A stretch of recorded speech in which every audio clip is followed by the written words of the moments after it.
Good morning, ladies and gentlemen. You are welcome to the closing ceremony and the last technical session of our conference. We appreciate your participation since we started 3 days ago. And we promise we will not waste time today because today is Friday. Many of us will go for Jumat's prayer. So we understand that aspect quite well, and we will not waste our time further. Here with me is the chairman of today's technical session, Dr. O.S. Omotosho Jr. He was the immediate past chairman of this committee and now the dean of student affairs of Federal Polytechnic. And you are welcome, sir. Then I will not waste our time for the presenter should be prepared to have his presentation. The first presenter is Mrs. Olatude Comfort Olukemi. I don't think she's here. Like we announced earlier on the platform that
I'm sorry, we cannot have Mrs. Olatude around.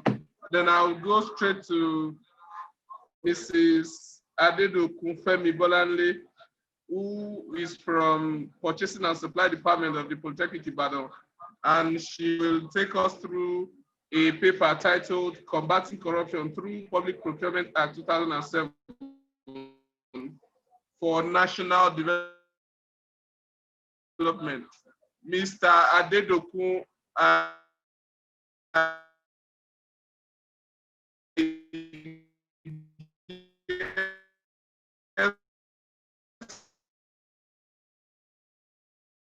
have Mr. Adedokun on the line. Presentation in 5 minutes. Please consider that we don't waste much time. Talk to your people, the problem, the recommendations in 5 minutes. Mr. Adedokun, you can unmute yourself. You can unmute yourself. Let us have you, please.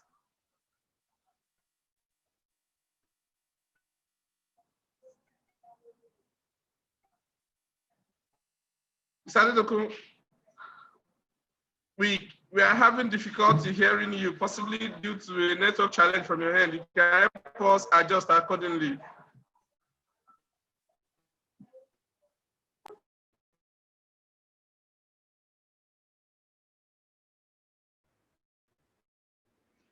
Unmute.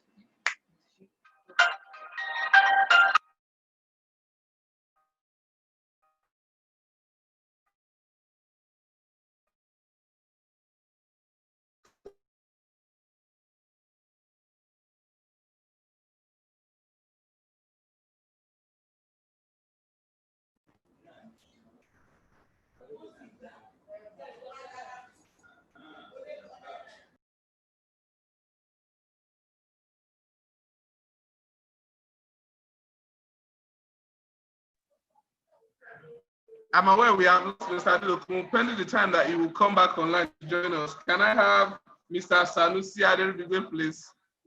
Mr. Sanusi Aderibigwe. I don't know if I can have Mr. Sanusi Adedoku on board. I lost connections with Mr. Adedoku. I don't know what's happening. As soon as he's back, we'll take him. But it seems we lost his connection. Mr. Sanusi is not around. Can we please move to Mr. Olaguju Isiaka Lanre? I'm not sure he's there as well. Can we go to Mr. Ukata Philip Festus? Mr. Ukata Philip Festus is not around as well. We'll move away from here, and I don't think we have Mr. Babatunde Mudasiri Akoni as well on ground. Mr. Babatunde Mudasiri Akoni is on ground as well. It's okay. Okay, now I have Mr. Abosh Issa David, who is from Department of Business Administration, University of Jos. I can see Mr. Abosh. Mr. Abosh, you can unmute yourself and let us see your video so that I take your presentation in 5 minutes, please. Mr. Abosh, you are on, please.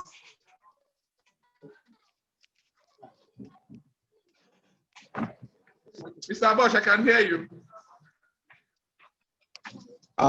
Mr. Chairman, other members of the crew, good morning all. I am Abosh Issa David. My co-presenter is Mrs. Goar Nanasua. Abosh, we are having difficulty having your audio. Your audio is breaking, please. Can you please adjust so that you go to the position where there's network so that we can get you clearer? Thank you. Okay, can you hear me now? Go ahead, please. Hello. Go ahead. Okay. My co-presenter is Goar Nanasua. We're presenting on the topic academic corruption in Nigeria, causes and effects on national development. Academic corruption is a phenomenon that has continued to ravage tertiary institutions across the globe. The devastating effects is lowering academic standards and half-baked graduates. Our paper intends to examine the concept of corruption, causes of corruption, its effects on national development, and recommended ways to curb and mitigate. Your audio is very bad. Your audio is very bad. Can we please have a better audio from you, please? Hello? Hello? Can we have a better audio from you, please? Okay. What about now, sir? Hello? Is it better now? Your audio is still breaking.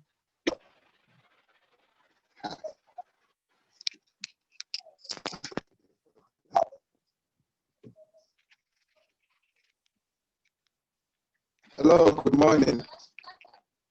Good morning. Hello? Yeah. Mr. Abosh, can you hear me now? I will have to place you on hold. Your audio is still breaking. We can hardly hear you. I'll place you on hold while you settle.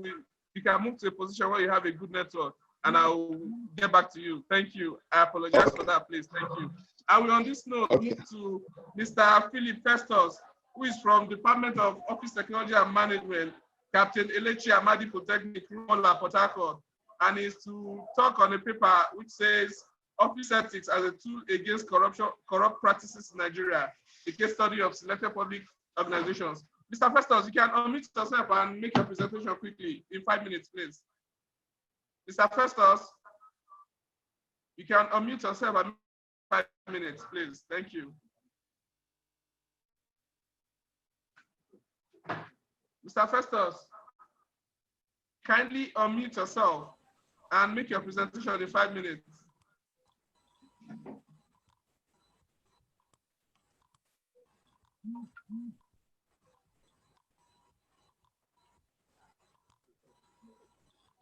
Mr. Festus, I can see you have unmuted. You can go on and put your paper, please.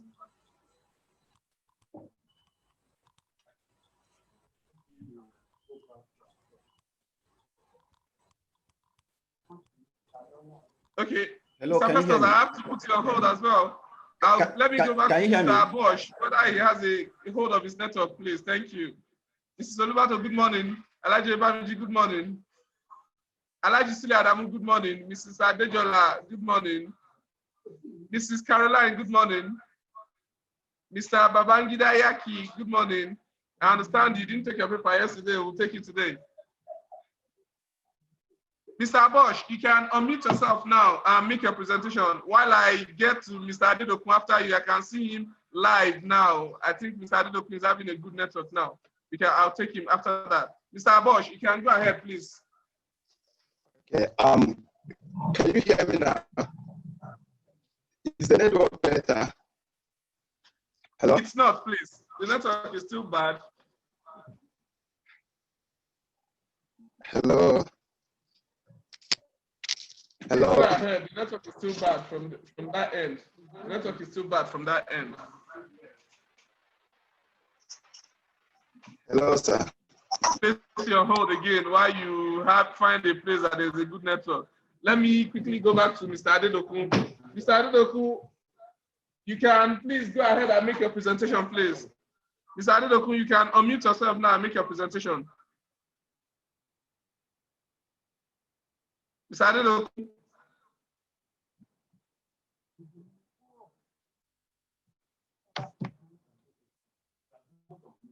Mr. Adedokun, you can unmute yourself and make your presentation.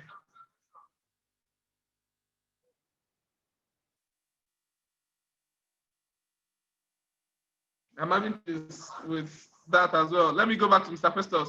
Mr. Festus, you can unmute yourself and make your presentation, Mr. Festus.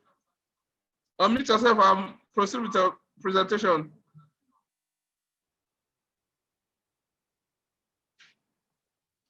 Mr. Festus. Okay, can you hear me? Yes, loud and clear. You can proceed with your presentation, please. Okay. Okay, the title of our paper is Office Ethics as a Tool Against Corrupt Practices in Nigeria, a case of selected public organizations by Okata Philip Festus and Mehele Edith Luke. We have 12 items as outlined for our presentation. The introduction, office ethics. Office is a place where clerical... Please do us a favor. We don't have time. You can do us a favor by talking to the paper, tell us the problems, tell us your findings, tell us your suggested recommendations, and we'll move from there. Thank you. You have less than 5 minutes, please. Okay, this paper actually be a way to look at how to use office ethics against corrupt practices.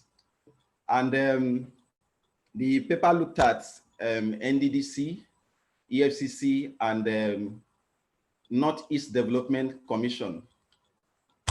And we have 5 purposes for the study. We have 4 research questions. We have 4 hypotheses.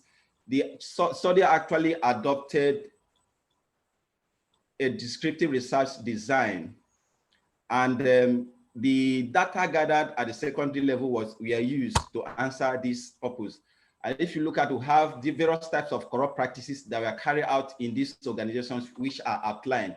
You have intentional distortion of financial records, misappropriation of assets, payment for contracts that are not executed. You have 10% kickback profit. These are some of the corrupt practices. You also have causes. In the causes, you have greed for money. You have high level of market and political monopolization. You have low level of democracy, and so on and so forth.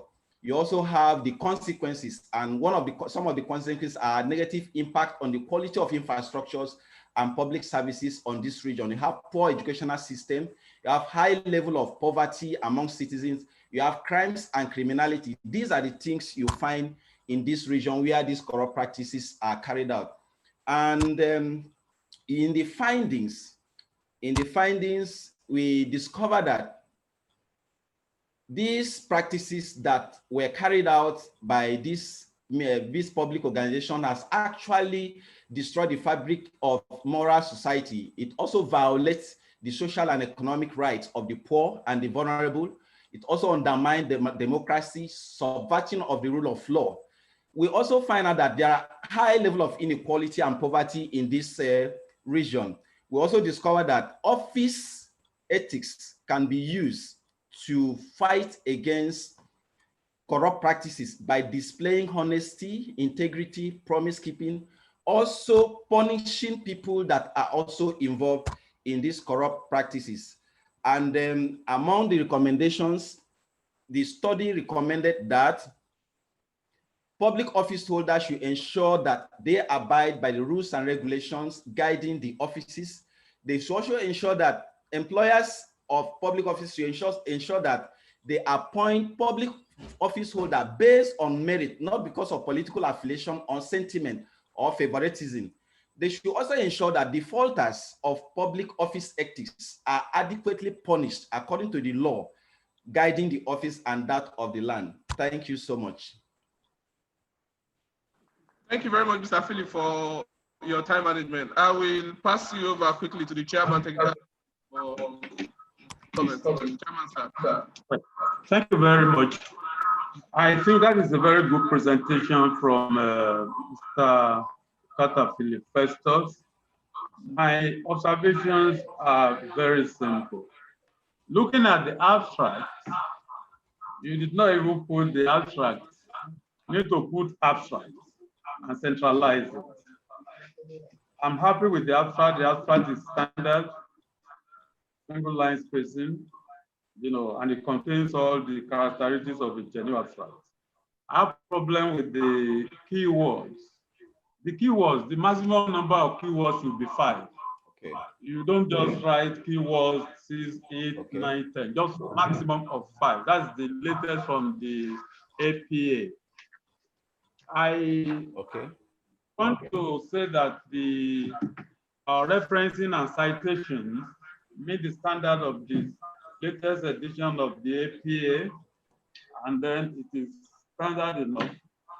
Apart from the fact that when you cite an author, whether 1 or 2, you are reciting them, you write all the names, the surnames, the year in brackets. If you are reciting those same authors, you just put the first author, and then you can use a tag. I equally look at the statement of the problem. Well, good enough, but you are not emphatic enough on the real problem you want to solve in this particular case. A statement of the problem to emphasize the problem properly, and it should be specific so that we know what the content of the paper is all about and the problem you are about to solve. Statement of the problem are not problems, but they are the real problem emanating from the topic that you want to find solutions to. Your research questions, good enough, but they're too lengthy. You can, minimize the long sentences, but they are direct to the point. Now, on the hypothesis, I really don't know if you want to test for hypothesis, but let's even say you want to test for the hypothesis, no problem. But the format of writing hypothesis, according to the latest edition of the APA, deviate from what you are doing here. Your hypothesis should be specific with both the dependent and independent variables captured properly, relevant to the topic. I take your first hypothesis. There are the different types of corrupt practices carried out in the selected public organizations in Nigeria. This is just a research statement.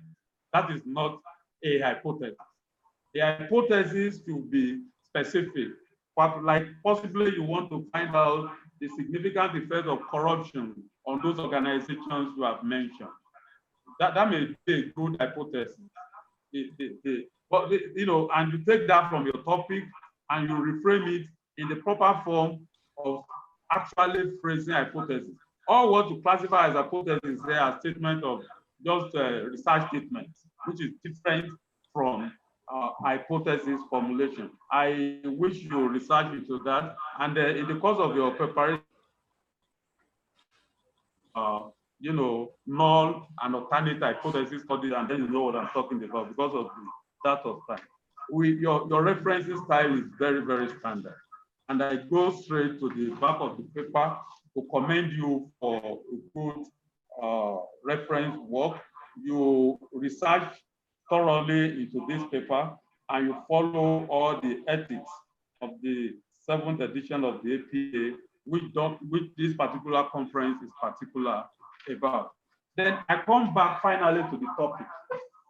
And then you said office ethics as a tool against corrupt practices in Nigeria, a case of selected public organizations.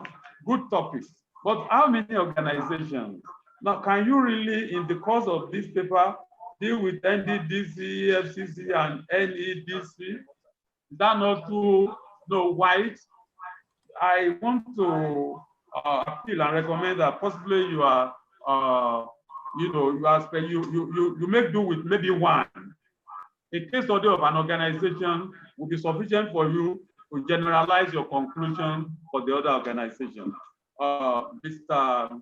Festus Ukata, good presentation. Thank you so much. Thank you, Mr. Festus. Thank you.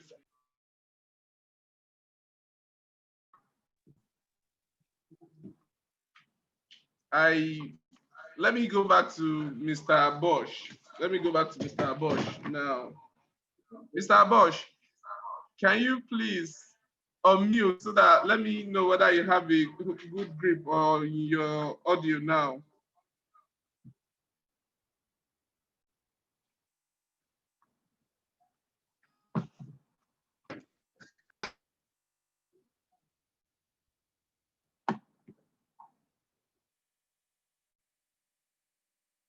Mr. Bosch, you can unmute now.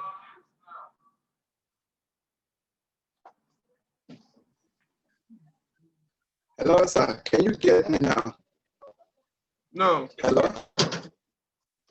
Your audio is still breaking. Meanwhile, you can go ahead. Go ahead and make your presentation in 5 minutes. Let us take you. Okay, sir. Thank you. Yes, sir. Our paper is on the topic academic corruption in Nigeria, causes and effects on national development. My co-presenter is Mrs. Goagna Nasua from the Department of Office of Technology Management, Latvian Polytechnic. Corruption is one of the worst cataclysms that have permeated the world all over. And this cankerworm, if not checked, will spell doom for the country. Academic corruption is one cankerworm bedeviling the nation's tertiary institution. And our study looked at the causes, effects, and probable ways to mitigate the academic corruption in the nation's tertiary institution. The main actors involved in corrupt practices in our nation's tertiary institutions are the students, lecturers, administrative staffs, and regulatory bodies, representative of regulatory bodies. Common corrupt practices by students include examination malpractice, impersonation, financial inducement, sex in exchange for grade, among others. For lecturers, this can be seen in areas of collecting bribes to pass students, sex in exchange for grade, money in exchange for grade, and forcing students to pay them to write their research work for them. Administrative staff engage in these corrupt practices in form of their laziness at work, obstacle to free flow of administrative processes, leaking of examination question papers handled by them, thereby aiding and abetting examination malpractice. For representative of regulatory bodies such as NUC, NBTE, and NCCE, these bodies collect bribes from institutions to grant accreditation to institutions with inadequate facilities. What are the cause effects? We have one, production of half-baked graduates.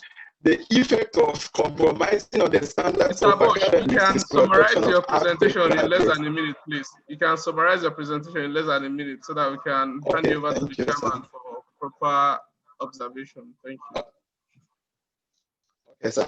The effect is production of half-baked graduates, underdevelopment, gross corruption, lowering of academic standards, and this also erodes public confidence on the kind of graduates our nation's tertiary institutions produce.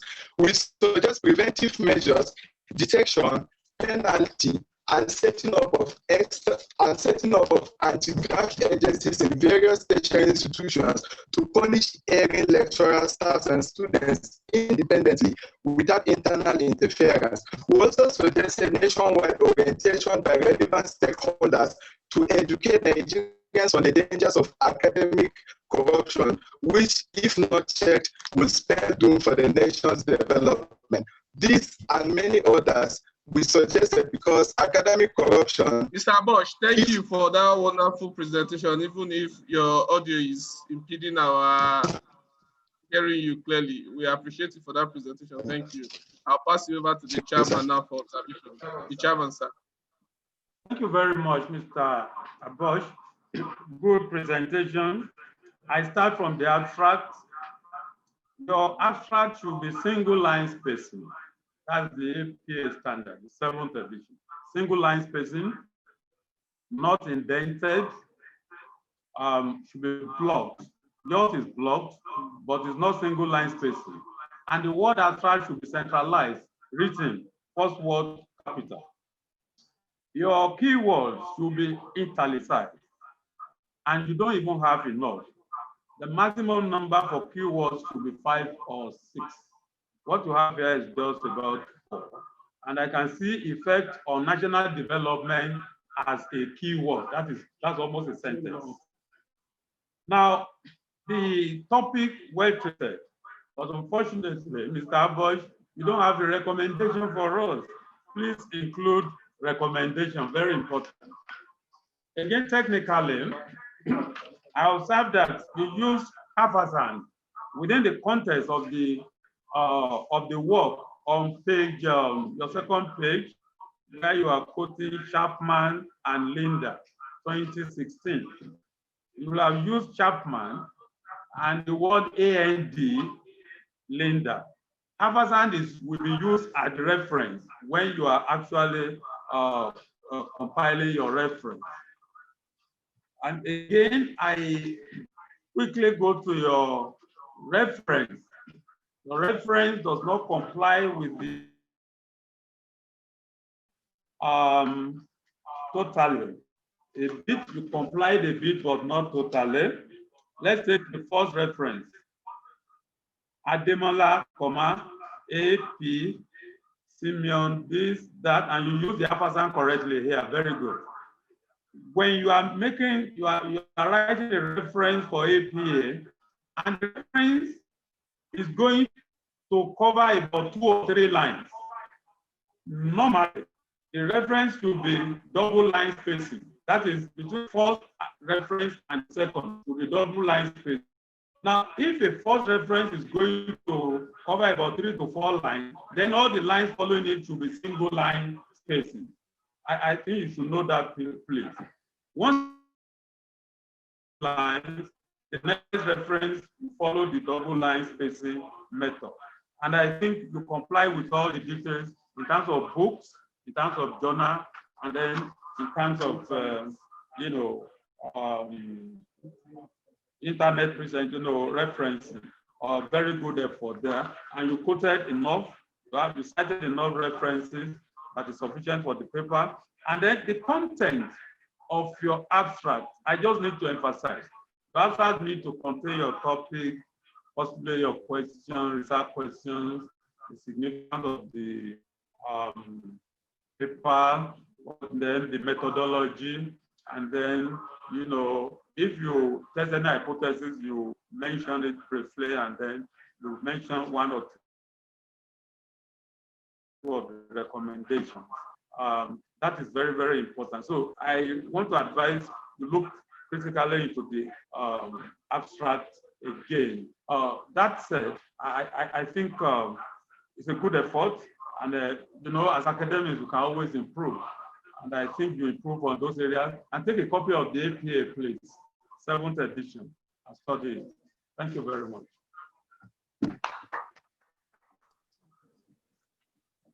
Thank you, Mr. Chairman.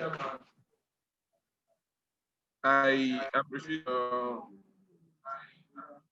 your good observation. Let me go back to Mr. Adedoku, please. Mr. Adedoku, you can unmute yourself and make your presentation. Mr. Adedoku. Thank you, sir.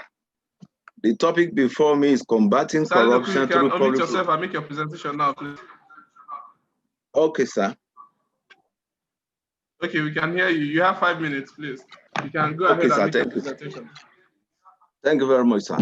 The topic before me is combating corruption through public procurement Act 2007 for national development.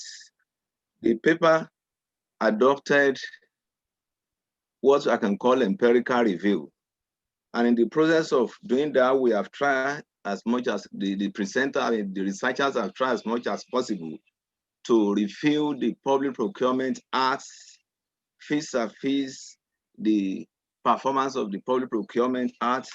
And it has been discovered in the process of the review that despite the fact that we have Public Procurement Act in place, the core of the Public Procurement Act, which is the inauguration of National Council of Public Procurement, has not been done since 2007 up to this moment by the federal government of Nigeria. One of the agencies of the national of the procurement structure in Nigeria, which is Bureau of Public Procurement, it has been discovered in the process of this research that it is not an independent entity. Not only that, we have discovered that many of the procurement officers in national, states, and local government parastatals and agencies that are working are being trained and certified within the shortest period of time by Bureau of Public Procurement, and immediately they just graft them into the system and they call them procurement officers. We also discover, as regard the competitive bidding, that the Public Procurement Act make provision for advertisement on 2 national dailies, irrespective of the region of newspaper dailies. And based on our discovery, among others, the researcher recommend, among others, that number 1, as a matter of urgency, federal government should constitute National Council on Public Procurement, and same should be headed by a procurement professional. Bureau of Public Procurement activities should be allowed to run independently. That is, that bureau must be an independent entity which is not subservient to the presidency, and at the same time must be staffed with professionals, irrespective of their ethnics, religions, and political affiliation, if we want to achieve the desired national development that we believe Public Procurement Act can give to Nigerian citizens and Nigeria at large. Then procurement officers and personnel at the federal, state, and local government must have at least HND of Bachelor of Science in Procurement and Supply Chain Management with professional final diploma of Charters of Purchasing and Supply Management of Nigeria. Also, advert of competitive bidding must be advertised on dailies that will cut across all geopolitical zones in the country for wider access to all citizens of the country. It's not that my company is in Abuja, for example, I will just make use of a national daily that is in Ibadan, which does not cut across the nation, though it is a national daily by name, but we can only see such a national daily in Southwest, and then I will just call somebody who is in Ibadan, who is my friend or my family. Say, go and look at the National Tribune of the National Dailies of so date, and then the person will advertise that bidding. And another thing, that officer that is caught in the act of unethical practice should be given death sentence, and their properties must be confiscated. If these recommendations, among others, is adhered strictly to, definitely I want to believe in the area of procurement, we will be able to see some element of socio-economic development in Nigeria, and the nation will be better for us. Thank you very much for your presentation. Thank you very much for that presentation. I will, on this note, put you up with the chairman technical session for comments, please. The chairman can go ahead, please. Thank you very much, Mr. Adedo. Presentation. Let me start from your topic. I think we need to review the topic. You said combating corruption through Public Procurement Act 2007 for national. Your intention is well known and is good, but I think you should remove the act out of it and then combating corruption through public procurement. Maybe you now say a study of the 2007 act. That will make it more apt, and then we know that you are really concentrating on the product of what you did. Now, you said in your abstract, which is well laid out properly, that it's an empirical paper, but I didn't see your hypothesis. There is no place equally where you tested the hypothesis. An empirical paper should have hypothesis well tested and the conclusions extracted. Two, in your abstract, you are using future tense. That is not good enough. You may say this paper, examines, because this is a current paper which is going to be cited by so many other authors.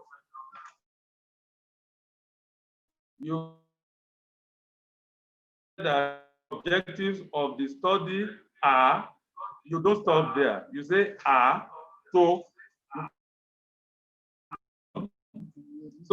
one, you remove that to examine this, two, examine that. So you don't fall into the problem of repeating to under every objective. The citation followed the proper MPA style, apart from the fact that on page 4, you quoted Obi Ezekwesili, 2004. You don't write the full name of the author. You write the surname of the author and the year of publication in brackets. So you are not supposed to write Obi Ezekwesili. It's supposed to be Ezekwesili, 2004 in brackets. And I want to advise that let your references, your citations be current. The last 5-6 years, will subsist. Then I want to go straight to your recommendations. Your recommendations are too generalized because you didn't test the hypothesis you told us you want to test earlier, because you said it's an empirical paper. Empirical paper is good, but the hypothesis will be formulated and tested. So your recommendation will have been based on the outcome of the hypothesis, which you did not actually. Now to the reference. The reference is totally wrong because you didn't follow the APA standard. Now, look at number 1. In the first instance, like I told the last presenter, once you are doing reference, it's double line spacing. That is agreed between the first reference, second reference, third reference, like that. But if a reference is going to carry 2 or 3 lines, the subsequent line that is following the first line should be in single line spacing. That is 1.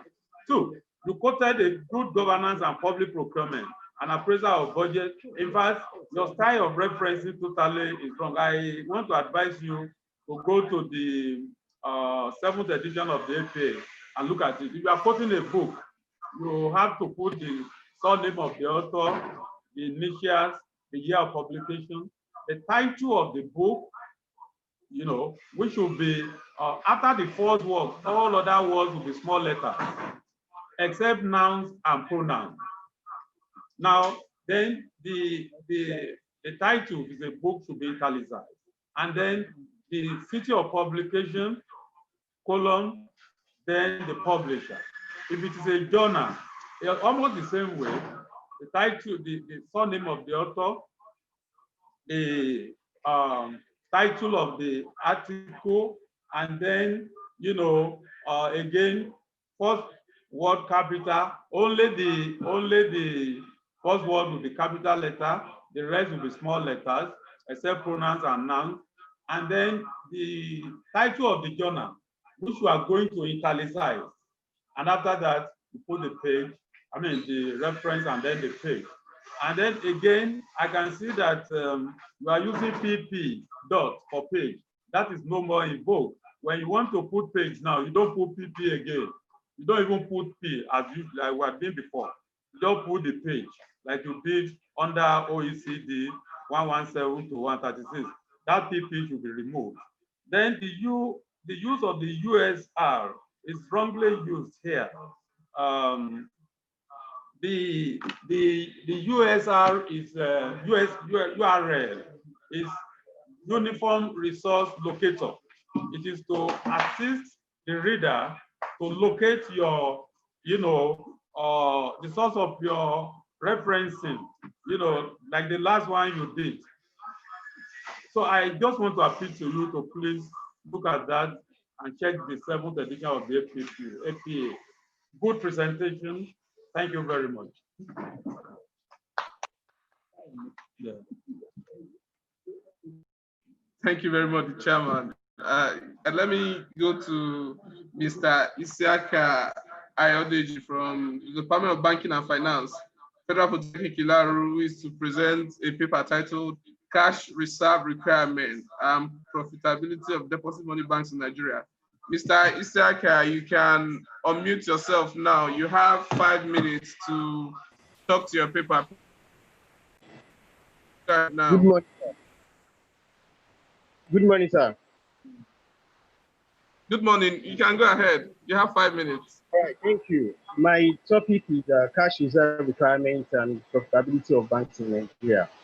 The motivation behind this topic is that in the recent times, we observed that despite the policy we put in place to regulate the money in the circulation or to regulate the banks, we see how banks facing the problem of illiquidity and sometimes bank runs, which actually affect their profitability. This is a thing that now brought up the question that with this non-conventional monetary policy can increase the profitability of banks in Nigeria. In consideration of this, we have some previous research that said that cash reserve requirement does not have a positive relationship with profitability, where we have some stream of research that said it has a positive relationship. Now we now control for some variables like deposit rate, interest rate, money supply, and cash credit to private sector. So that we want to know maybe if with other factors, cash reserve requirements can have a positive relationship with profitability of banks. Having carried out this research, we find out that cash reserve requirement has a negative relationship with banks' profitability in Nigeria. On this note, that we recommend that government should, monetary authority should ensure that when they are making policy relating to cash reserve requirements, they must ensure that it's above, cash reserve requirements should above inflationary rates, because whatever policy that increase the reserves will reduce inflationary rates and definitely will increase the profitability of banks in Nigeria. Thank you. Thank you very much. Thank you, Mr. Ayodeji. Let me hand you over to the chairman, technical session for comments, please. You can make jottings of his observations. Thank you. Well, thank you very much, Mr. Isiaka Najim Ayodeji. Good presentation. Please look at your abstract. We can still summarize it more. Abstract should be between 150 and possibly 250 words. The key words are just too many, maximum of 5 or 6. Don't use ampersand within the context of the paper like you do on page 5. Good presentation, empirical analysis, very nice. I want to contend with the number of pages of this paper is too voluminous. Mr. Isaac, the paper is 23 pages. Please help us summarize it to like between 12 and 13. Please. Your conclusion, okay. Your recommendations, relevant. And then your referencing, very standard. The only problem I have with this paper mainly is the number of pages and the volume, and that affects the abstract and the entire paper. So help us reduce the paper to like 13 pages and centralize your abstract as a title. Thank you. Thank you, the chairman, for that quick observation. We move straight to Mr. Tunji Oyewole of the Department of General Studies, Federal Polytechnic. I am not sure. Okay, he's there. Mr. Oyewole, you can unmute yourself and show us your video. Let us hear from you in 5 minutes, please. You can unmute yourself. Let us hear from you in 5 minutes. Mr. Oyewole.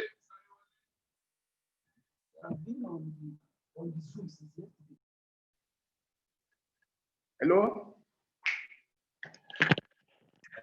You can go ahead, please, and make your presentation in 5 minutes. Thank you.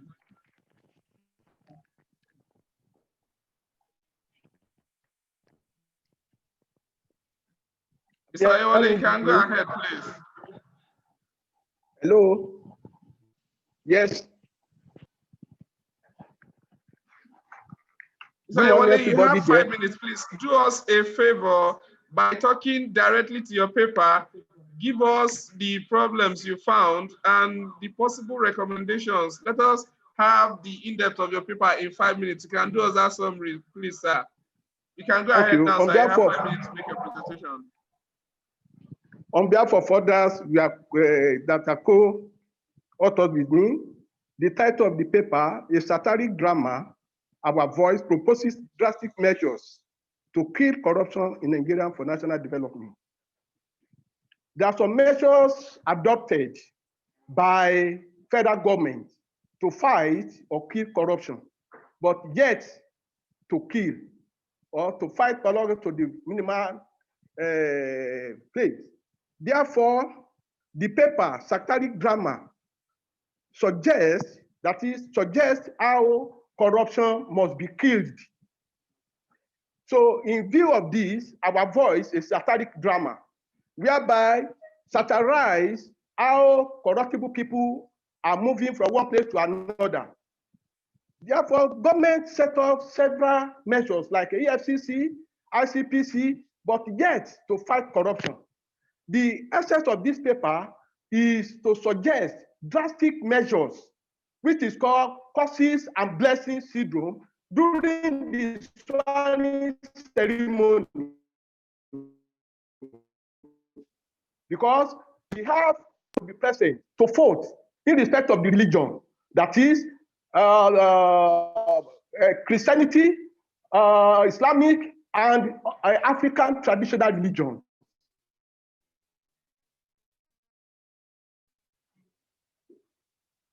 So during the swearing ceremony, all representatives of religion must be there. Therefore, they will make an oath. The Bible representing Christianity, Quran represents Islamic, and the African traditional religion represents Ogun, that is iron, then Sango, bullet. So they have to be there to take the swearing ceremony by participants or those that are being elected. In view of this, the representative of the Bible, that is pastor, they must recite exactly where in the Bible, Deuteronomy 28, verse 2. If you are able to do good, this blessing will follow. If you are not able, curses will follow. The same as this in Quran, also applicable. Mr. Oyewole, please, you have less than 1 minute to give us your recommendations. We have understood the problem. Give us your recommendation and let us move forward, please. Thank you. Okay, recommendation. Therefore, all the 3 myths of the most recognized religion practice in Nigeria must be presented at this visible swearing. That is Holy Bible, Christian religion. The first recommendation is this shall be represented either clergy or imam with the present of traditional worshiper representing Ogun, God of iron, Sango, with his Celeric concept, that is Sere Sango.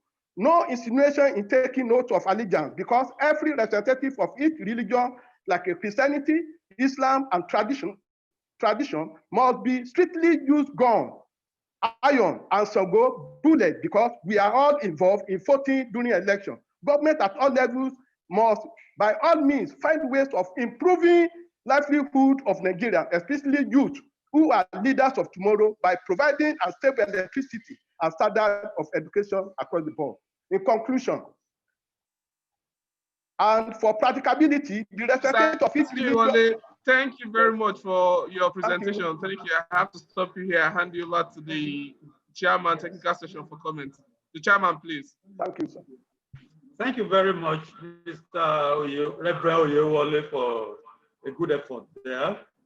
Well, your literature style of writing, I want to appeal to comply with the APA, please. No matter the same thing with the lawyers, you must comply with the APA. If this paper must come out either in our journal or wherever. So possibly when you get to your department, you liaise with the authorities there, guide you particularly on citations and references that will comply with APA. I don't have any problem with your abstract is good, the keywords are right. The only thing is that you don't need to italicize them, and you need to centralize the word abstract. Generally, you need to find out how your department, literature, prepare papers to comply with the APA. You didn't page the paper, you page it. Then your statement of the problem, you said statement of the problems about corruption. No, it should just be statement of the problem.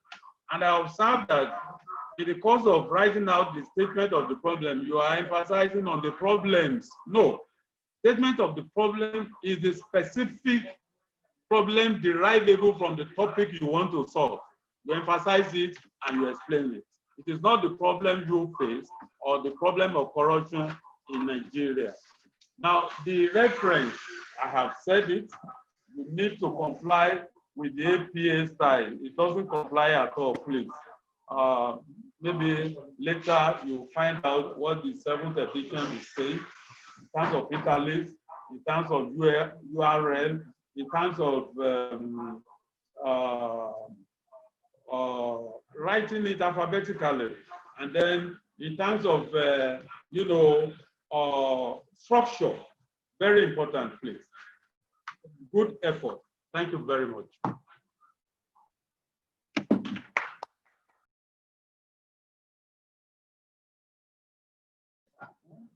Thank you, Chairman. I want to take Mrs. Olatunde Comfort, and I think she's at network. Let me quickly take Mr. Babatunde Mudasir Akoni from the Accountancy Department of Osun State Polytechnic Ikire. Mr. Babatunde Mudasir, you can unmute yourself now and make your presentation in 5 minutes, please. Mr. Babatunde Mudasir, please unmute yourself. I have requested that you do so. Thank you. We can have you now. Make your presentation. Thank you, Chairman, Mr. Coordinator. Good morning, everybody. The title of my paper is the role of auditing in the fight against corruption. We have known that corruption is a pandemic that related to COVID-19. And it has had a lot of devastating effects on the citizens, the economy, and all of you. Now, auditing, like we know, is a monitoring device. And it has been acknowledged by researchers and others that auditing should be a very viable tool in the fight against corruption. But unfortunately, this has not been the case. And the reason why, the main issue with this paper is that we want to address why is it that auditing has not been effective in the fight against corruption. We look at the reasons why auditing has not been effective. One of the reasons is that the auditing as a profession is mostly rooted in the private sector, where it is believed that corruption is not very endemic. So, and we also know that the accounting profession itself is very reluctant in seeing auditing as a tool, because the IFAC, which is the World Organization of Accountants, believes that by allowing auditor, giving them the duty of fight corruption will be, giving the auditor a much of burden, because corruption leads very little audit trail, which is evident. So as a result, we now look at how auditing can actually assist in the fight against corruption. One of the reasons that has to be in place is that there should be a clarification of role. The role of auditor, which is because presently we have auditing standard, we have auditing guidelines that has not assigned any role to the auditor in the fight against corruption. Another thing that we have to look where auditing should be relevant in this area is that management and the regulatory agencies to ensure there should be training of auditors and accountants, because corruption discovery is a special area which auditors especially are not particularly trained for. As a result, the paper makes some recommendations that this, specifically the auditing standard and the auditing guideline should assign responsibility to auditor in the area of fighting corruption. Also, that also there must be regulation. There must be regulation as well as training that we position auditor, that will give the auditors skill set to be able to fight corruption. Thank you very much. Thank you very much, Mr. Mudassir Babatunde. Let me hand you the chairman technical session now for observations and comments on your presentation and paper. Thank you. You can make justice down. Thank you. Well, thank you very much, Mr. Babatunde Mudassir Akani. Good effort, and others, good effort. Let me start from the abstract. The abstract is okay. It's not that you are trying to be too smart. This is not single line spacing. This is 1.5, 1.5. You can modify it, please. And let your keywords go to 5 or 6. Your citations are properly done. You know, it's a theoretical paper. I want to admonish that we can try occasionally to do empirical paper. It's easier, and it's, I know people think it's difficult, but I think it's easier and it's shorter. It brings out your research properly, and it's more reliable and credible. You know, then you use ampersand within the context. You don't do that. You can correct that. Don't correct. I saw it in 2 places. Then on the reference is okay. Said that once you do journal referencing, ensure that you add the page. I've said here before, you don't need to put P, just put the page. If it is 3 or 4 pages, you say 3 to 5 or 110 to 120. Don't put P. P is no more involved. Your style of referencing is standard, and then your URL is good. Good effort. And then I commend you and the others who prepared the paper, and your recommendations are asked. Thank you very much.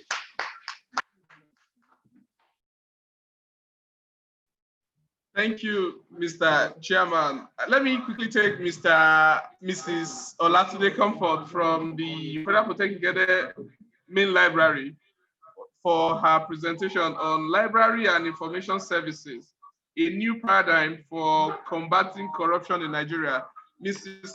While Mr. Motajo from Glasgow, Scotland should be ready for his presentation after her, please. Mr. Motajo should be prepared to make presentation after Mrs. Olatunde. Mrs. Olatunde, please, you can go ahead and make your presentation in 5 minutes, please. Thank you.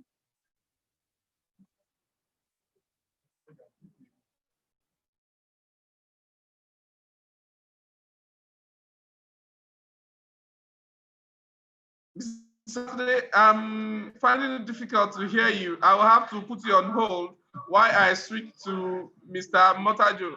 Okay, I think I have connection with you now. Mr. Olatude, you can go ahead and make your presentation.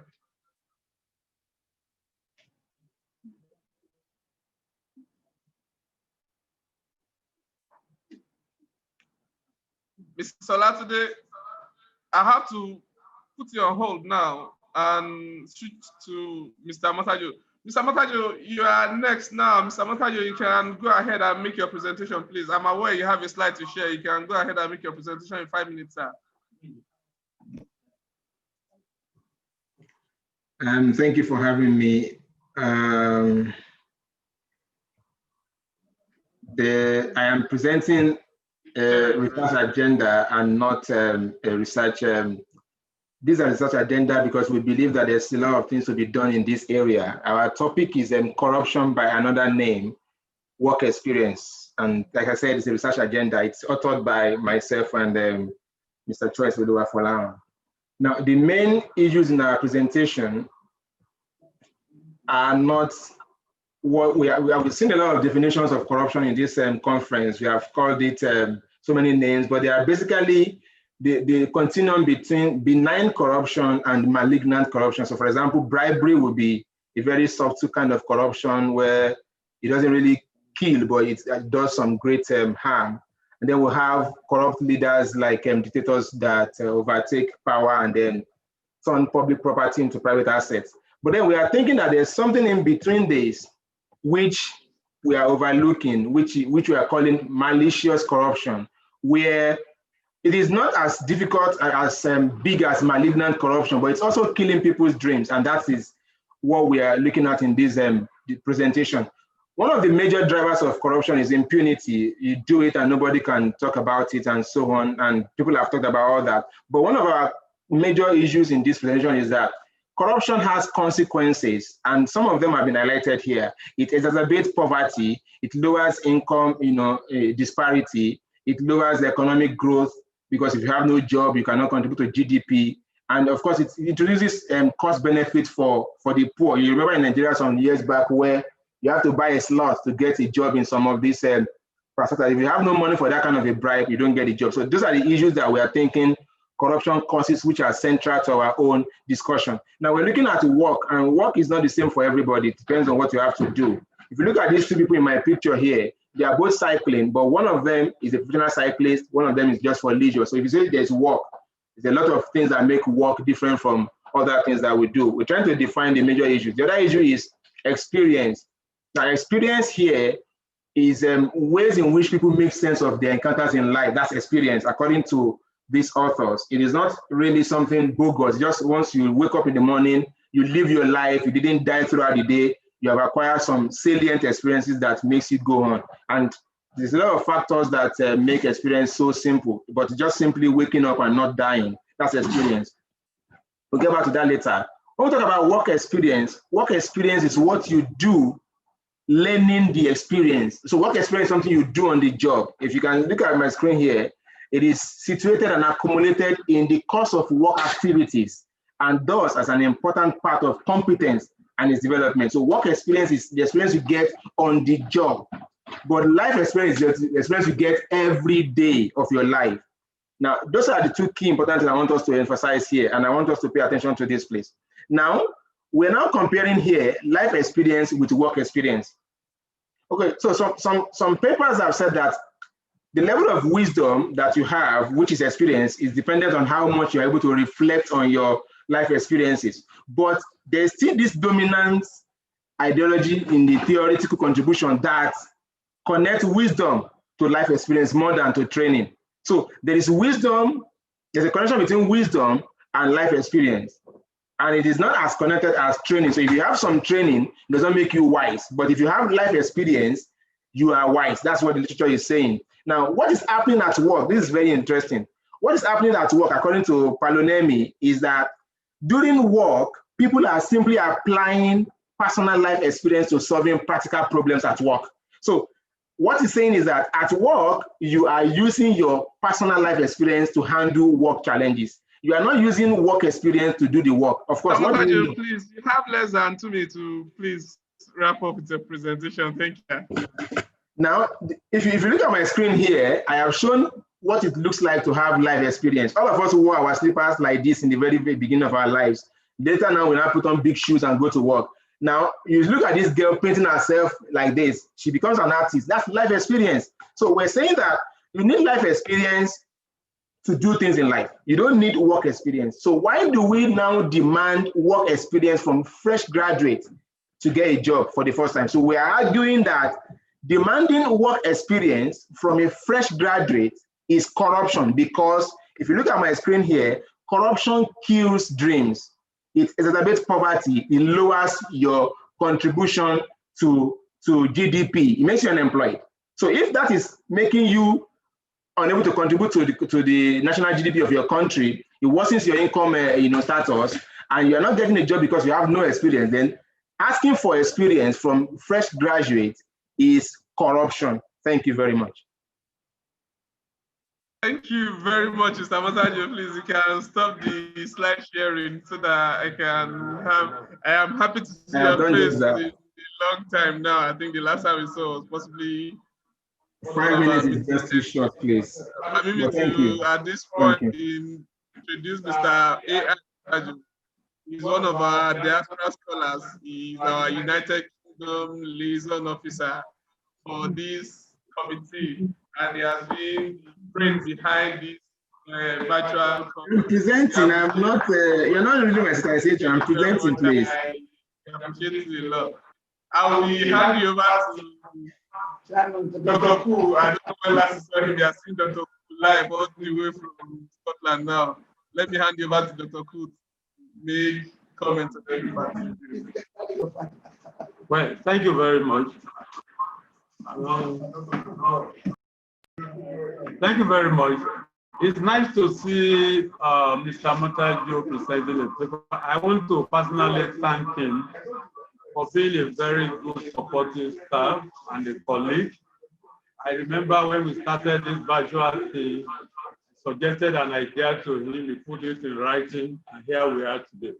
God will bless you abundantly for that. Well, your paper is as abstract as the abstract itself. Brilliantly presented, but not in a form that we can publish, you know it. So you need to do this type of presentation in slides for your own presentation and give us a straight paper that we can actually edit and prepare for our journal. Very good ideas that are in this paper. Let me give you an example of what I'm saying on your abstract. Your abstract is based on 3 major, words: Benin, bureaucratic corruption, e.g. bribery; malicious, mischievous, unkind, dangerous enough to kill a dream. Another one, malignant, political or grand corruption, e.g. rogue dictatorship, treating public assets as private property. You are talking in abstract. You need to be specific. So we need the paper in, a proper volume that is our standard for us to be able to publish it. I like the question you asked. Is it not corruption to insist that the fresh graduate require experience to get a job? We told you that when you want to get a job. So I think you are telling us we are corrupted directly when we have that. And it took you some time before you get some working experience on your own before you are admitted. I think the authorities will have to research into that and find a solution to it. I totally agree with you. It's corruption to start demanding for experience that is not there from a fresh graduate. On your reference, very standard, particularly with the URL. I commend you for this presentation, and I wish you more success in your endeavor in Scotland, and then expect you here as early as possible, because you finish on time and come and join us there, physically. Thank you very much. Thank you. I want to thank you, the chairman, for that comment. I know it's going to be a family affair. Incidentally, Mr. Matajo and the chairman are of the same department, so they know each other well.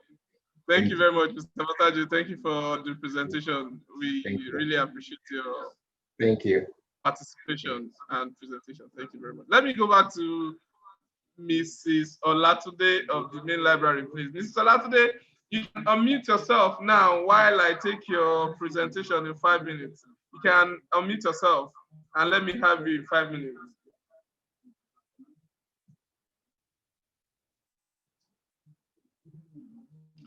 Mrs. Olatude, please. Mr. Olatude, you can unmute yourself. You can unmute yourself and let me have you in 5 minutes, please.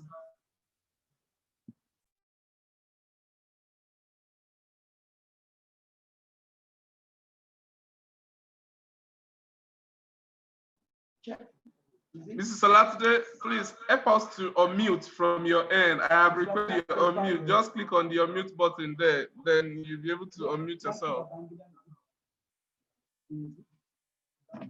Okay, I'm still finding it difficult to have Mrs. Olatude. Please, let me, on that note, take Mr. Yaki Babangida. He has been following us bomber to bomber since the opening ceremony on Wednesday. He has been following this conference. He has been one of our regular streamer, even possibly on YouTube, and he has been constant in attending this Zoom conference we started on Wednesday. Mr. Babangida, you can unmute now and let me have your presentation in 5 minutes, please. Okay, sir.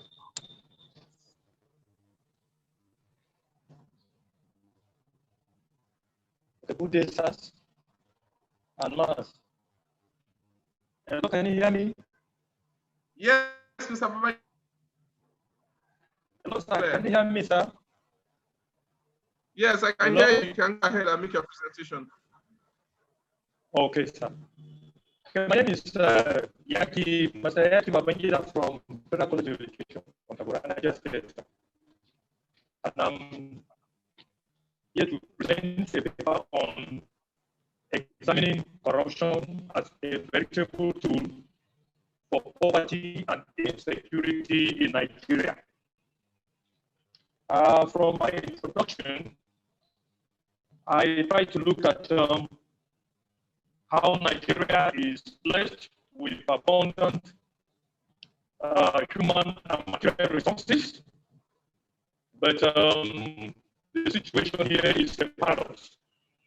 It's a paradox because despite our abundant human and material resources in the country, your audio is breaking.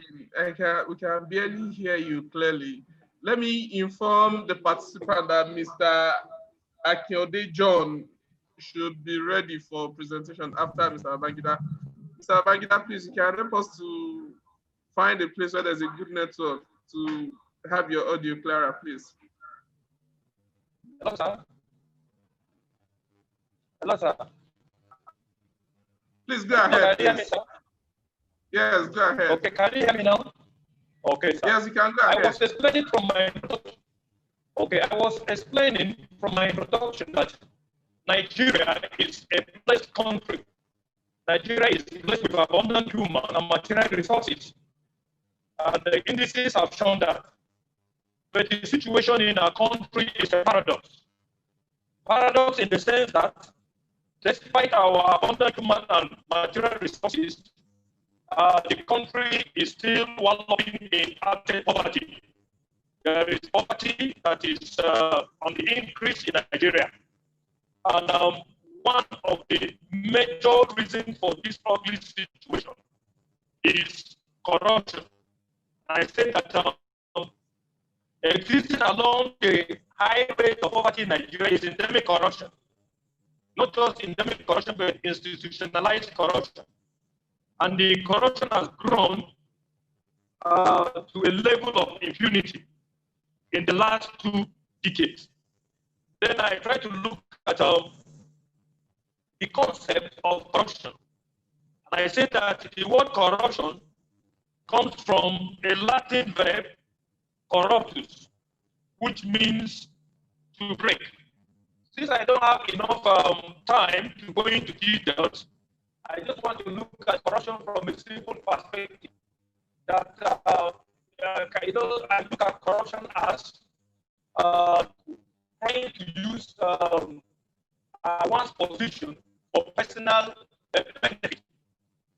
In other words, we can also look at it from a general perspective, from the view of Mr. Michidi, 2005, which is corruption from a multidimensional view, from the multidimensional viewpoint as any form of behavior which departs from ethics, morality, tradition, law, and civil virtue of the society.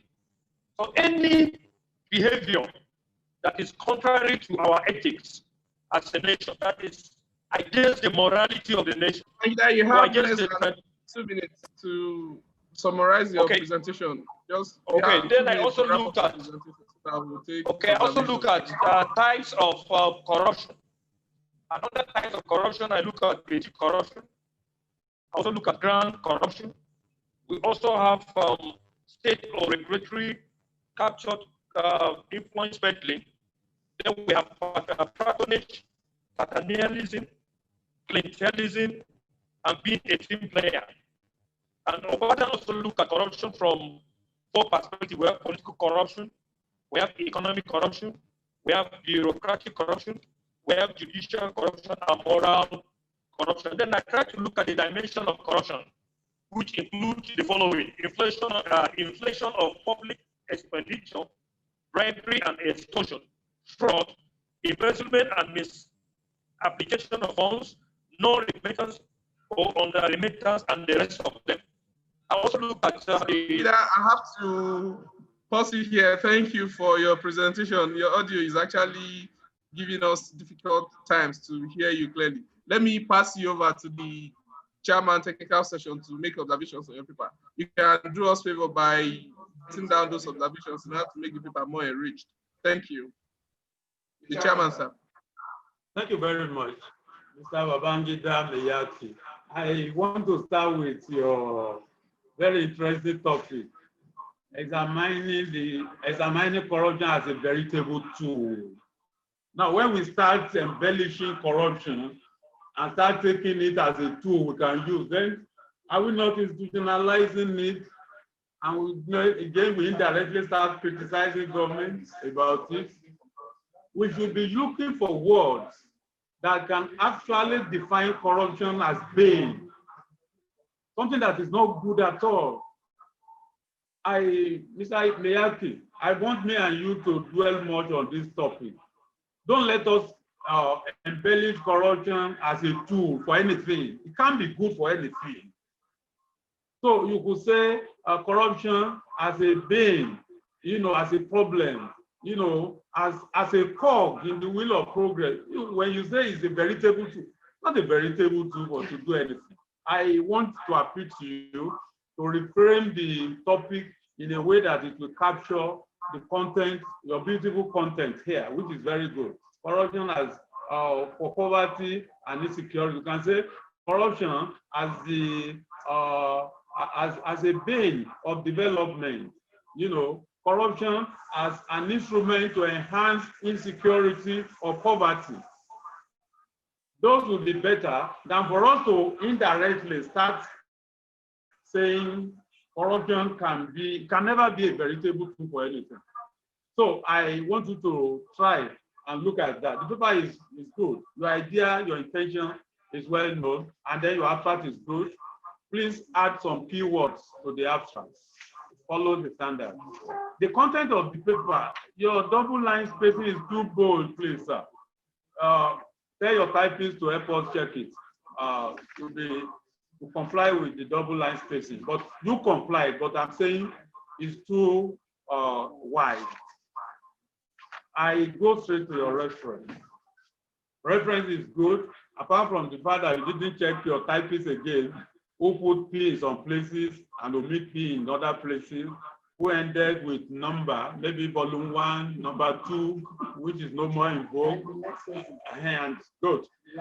Yes, and so you need to check that, and I just felt it's because you had no time to go through, because you did it correctly in so many places. Apart from that, this is a good presentation. I appeal to you again to help us reframe the topic in a way that Others will not see corruption as a good tool, but a bad tool. Thank you very much. Thank you, Mr. Chairman. Let me quickly go to, we don't have Mrs. Salah today. I don't know, possibly your device is scared to give us presentation. I don't know. Let me quickly go to Mr. Akiode John of Computer Science Department of Federal Polytechnic Ilaro. He's co-authoring a paper with Olorun Toba Samson on exploring blockchain technology as a panacea for tackling public sector corruption in Nigeria. Mr. Akiode John, you can unmute yourself and go ahead with your presentation. I am aware that you have a slide. You can go ahead and share your slide for us so that we'll take you, please. You can go ahead and share your slide for us. Yeah, good morning, everyone. Please, I cannot share it because you have disabled the sharing component. Okay, let me allow you. You can share screen now, please. You can share it. Go ahead and share your screen, please. No. Okay, good morning, everyone. My name is Akiode John.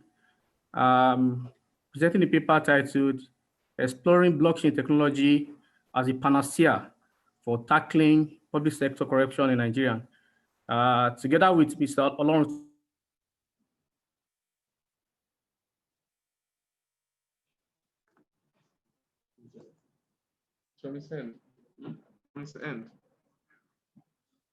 Mr. Akiode John, please, we cannot hear you. If you can hear me, we can't hear you. We lost audio.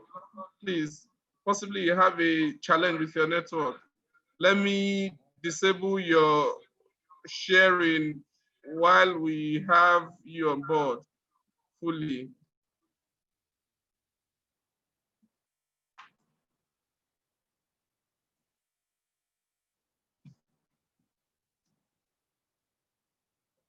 Mr. Akiode John. I guess we lost him possibly on technical grounds.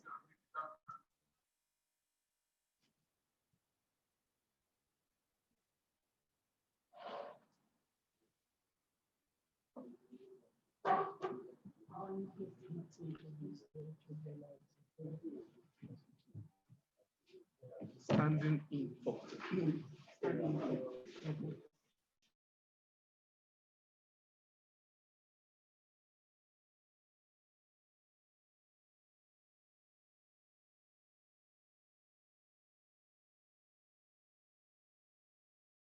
Mr. Akiode, we can't have you. I guess I lost him. Can I take Mr. Adejubawe John Adewale from the Department of Architectural Technology, Federal Polytechnic Ilaro? I'm not aware if she's here. If he's here, can I please take you? You can signify by, I can't see anything of that name here. If he's not here, Mr. Nelson. Mr. Nelson has been on ground since morning. Can I take Mr. Nelson now? Mr. Nelson, can you please proceed with your presentation? Mr. Nelson.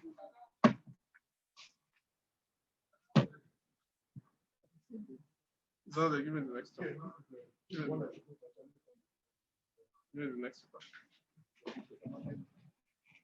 Okay, Mr. Nelson is not available. Can I take Mr. Amadi Chibike Usibios of the Department of General Studies, Federal Polytechnic Ede?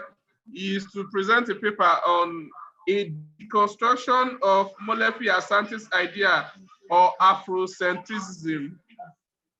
Mr. Amadi, please, you can go ahead and Mr. Amadi, I have requested that you unmute. You can unmute yourself and make your presentation, please, Mr. Amadi. Hello.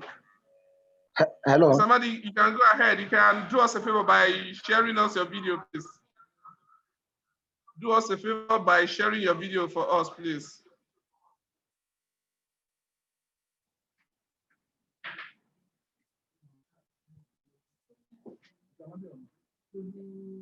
Mr. Amadi, you can unmute yourself. Hello. Presentation. Yeah. All right. Good morning, sir. Mr. Mandi, Mr. Solomon Kolawole, please, you can use the chat room to pass your message. I cannot take those hands now. You can chat me privately on the chat room so that I'll take your information from there. Thank you. Mr. Madi, you can go ahead now, please. You have 5 minutes to make your presentation. Hello, good morning. Yeah. Good morning. Yeah, good morning, please. The topic we are presenting is, my name is Amadi Chibike Isebis, and the topic I am presenting on is a deconstruction of Molefe-Assentee's idea of Afrocentrism. Actually, Afrocentrism is a reactionary movement against Eurocentrism. And this Eurocentrism that Afrocentrist philosophers try to react against is an idea that Europe... Somebody, please, can we have you on video, please? Can you please start your video so that we can have your visual as well as your audio? Hello? Hello? I can hear you. You are still connected, please. Let us have your video. Let us have your video, please. Hello? Can you hear me, sir? Clearly, you can go ahead. All right. So, yes. As I was saying that Afrocentrism is a reaction against Eurocentrism, which is an idea that Europe is the center of human knowledge vis-a-vis human development. Now, this Eurocentric idea was propounded by some European scholars such as Hegel, and others. Now, Hegel precisely, and Immanuel Kant, and other David Hume, and other European scholars see Africa as a thing that needs to be studied and not an object that needs to be understood. And this idea brought about colonization of Africa and the new colonization that is still going on up to date. And the purpose of this idea of colonization and new colonization is as a result of their scholarly studies that Africa is an object and not a subject. Now, in reaction to this, some African scholars reacted to kick against this idea of Eurocentrism, that Africa is not a thing to be studied, but as a subject that's supposed to be understood. Now, some of these scholars, such as Asiebu, some nationalists like Amadi, you have less than 2 minutes to summarize your and wrap up with your presentation. You have less than 2 minutes, please. Let us know the problem you found. Let us know the solution your paper is actually profiling to solving those problems. Thank you. Yes. All right. My study centers on deconstructing the idea of Afrocentrism as it was propounded by Molefe-Assentees. And this Molefe-Assentees, as I was saying, reacted against Eurocentrism as a base for development of human knowledge. Now,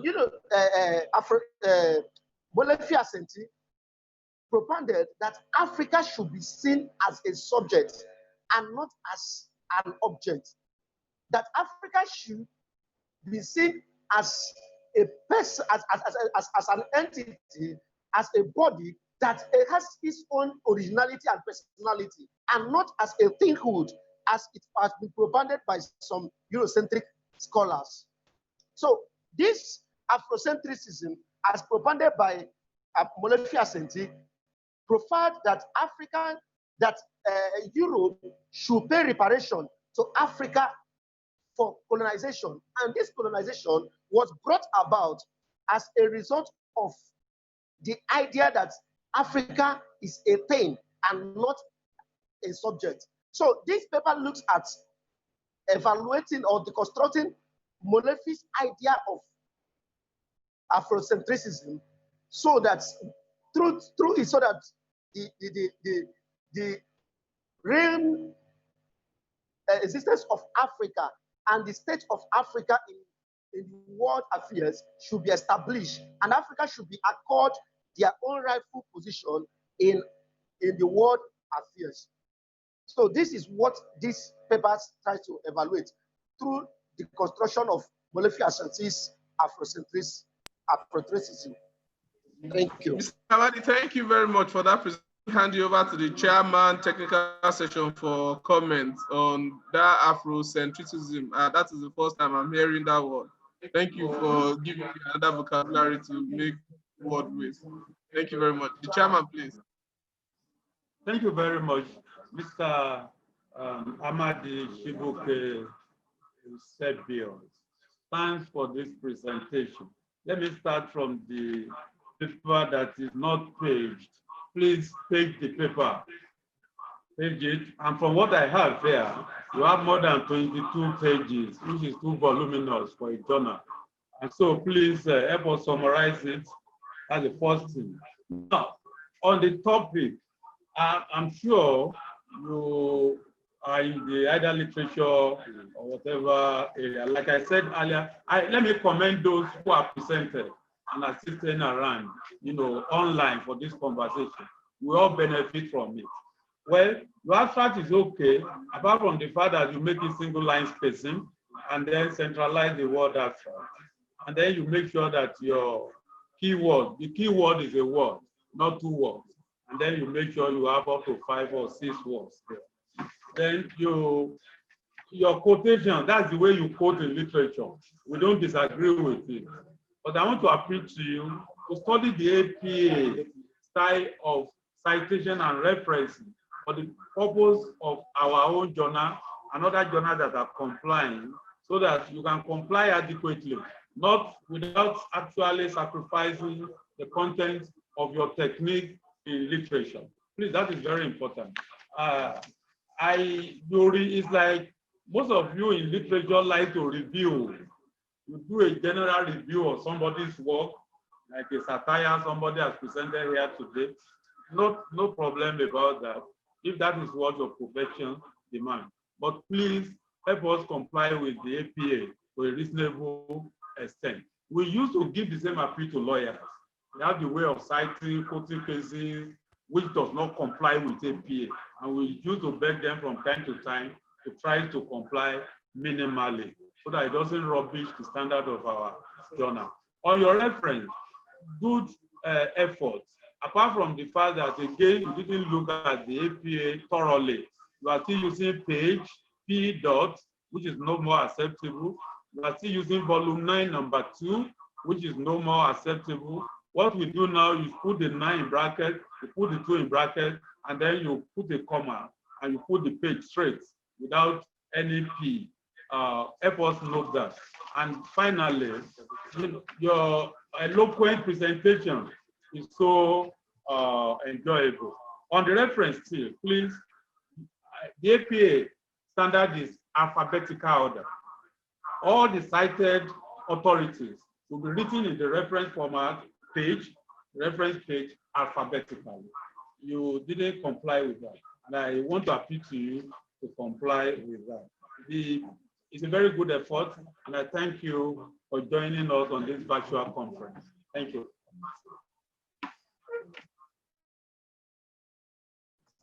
Thank you, Chairman. Let me quickly go back to Mrs. Olatude. Mrs. Olatude, you have still not joined your audio with this, so I can't have you on audio, please.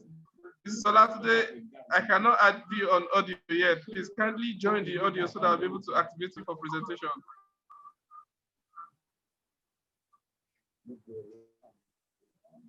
Mrs. Olatude. Please go ahead, please.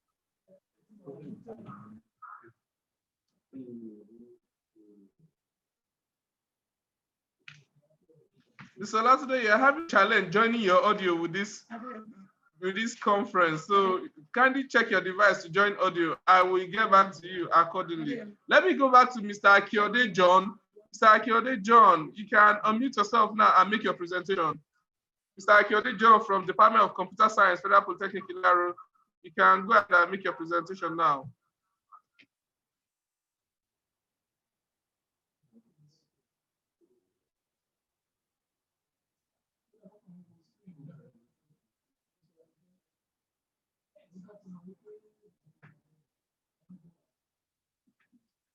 Mr. Kyode, I have a challenge connecting back with you. Can I take Mr. Oladosu Jimo Balogun from the Accountancy Department of School of Financial Studies, Osun State Polytechnic, Ikire? Mr. Balogun, please, you can unmute yourself and make your presentation in 5 minutes, please.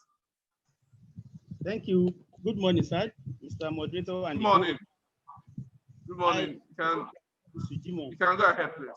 Thank you on behalf of the professor, sir.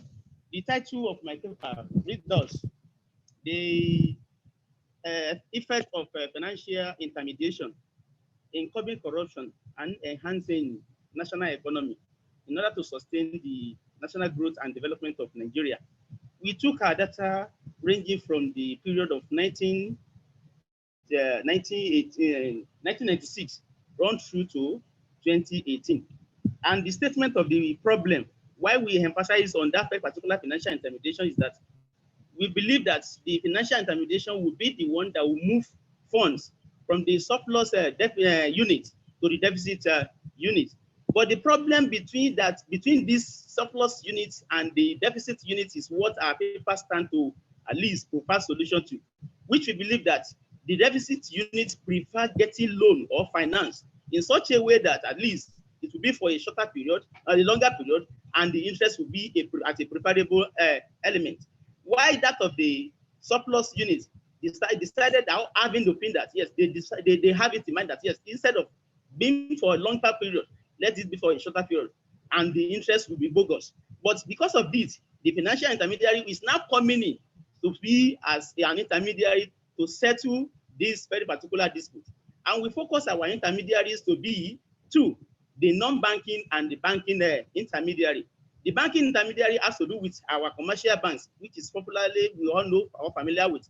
While the non-banking sector that we have selected has to do with the insurance company. In the course of that, we formulated two objectives. One of the objectives has to do with that. How can we have bank deposit credit being popularly being transferred to the private sector instead of focusing on the public sector, as we have seen in other empirical studies, whereby they mobilize money from the deficit to from the surplus to the deficit through the other agents, where they focus on the public area. But our people decided that we should mobilize funds from the deficit to the surplus through the intermediary, whereby our focus is on the private sector. And again, the second variable has to do with the insurance, which is the non-banking sector. That is, we focus on impact of insurance gross premium. How can we use insurance premium to have an improvement on the economy? And our dependent variable has to do with the gross domestic product. We believe that the two other independent variables will be able to enhance after we might have done our analysis, because we collected data. In the course of collecting our data, we got our data from the CBN and the NICOM and the rest. And we formulated an hypothesis from the two objectives I've earlier mentioned. The hypothesis formulated, we try as much as possible to find out whether there is any correlation or there is any relationship between those two variables and the dependent variable, that is the gross domestic product, which has to do with enhancing the economy itself as a whole. Then in the course of doing that, we discovered that in our findings that yes, we realized after we have tested our hypothesis, and the hypothesis now reveal a result to us that yes, there is a clear, considerable relationship between the two itemized variables, that is the BDCP, that is bank deposit credits to public sector, and that of to private sector, and that of the insurance gross premium. We look at that, we deduce that there is a significant relationship between the two variables and the gross domestic product, which we believe that it will transform to enhancing the economy.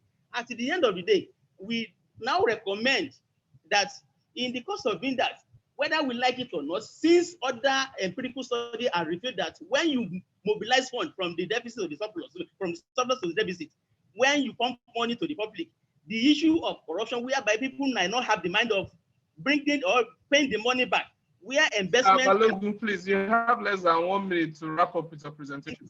The investment are likely to set in. We now discovered that in the use of private sector, pumping money to the private sector, will be able to curb corruption, whereby people will enhance, will have the mind of whether they like it or not, the money will be paid, since we have the intermediary that will follow the route at which the money is coming in and the way it is going out. we hereby recommend, at the end of the day, we recommend that the result of the analysis show that there is a positive result as we have shown, and we now recommend that the factors, there are other factors which we believe it is likely to affect what we have said earlier. But in the course of our presentation, we discovered that whether we like it or not, employment will be enhanced, other things will be done when adequately the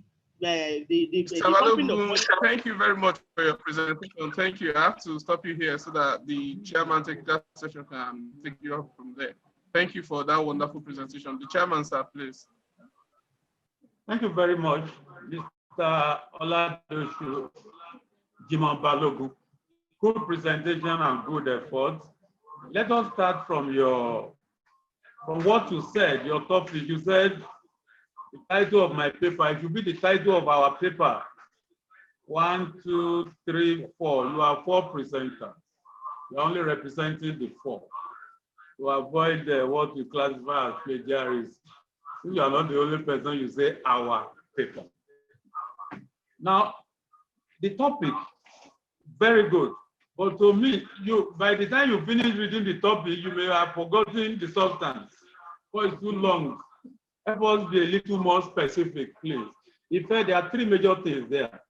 You have curbing corruption, enhancing economic growth, and sustainable development. 3 categories that you captured in one. You can help us reframe it. Effect of financial intermediation, maybe on curbing corruption. Or maybe you say the effect of financial intermediation, maybe on sustainable development or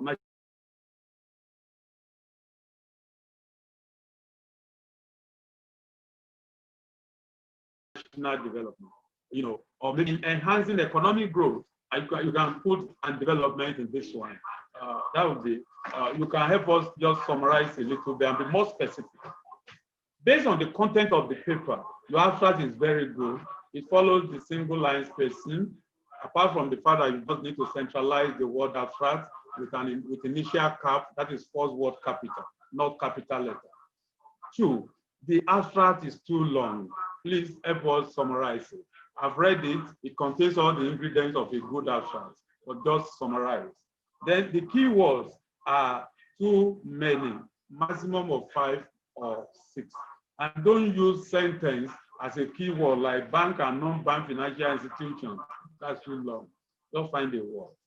Good. Apart from that, you follow all the, APA, technicalities in terms of citation and referencing. I only want to talk of your statement of the problem.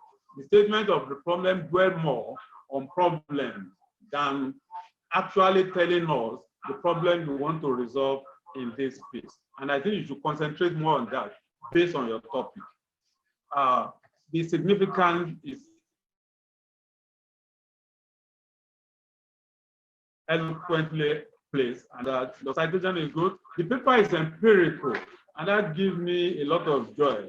And you presented it in a very good way that any average person will gain from it.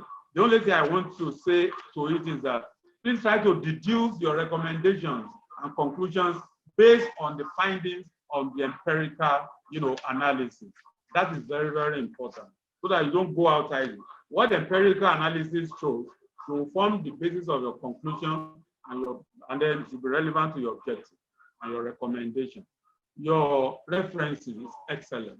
Thank you very much. I wish part of the problem of this virtual something is that we can't exchange papers easily.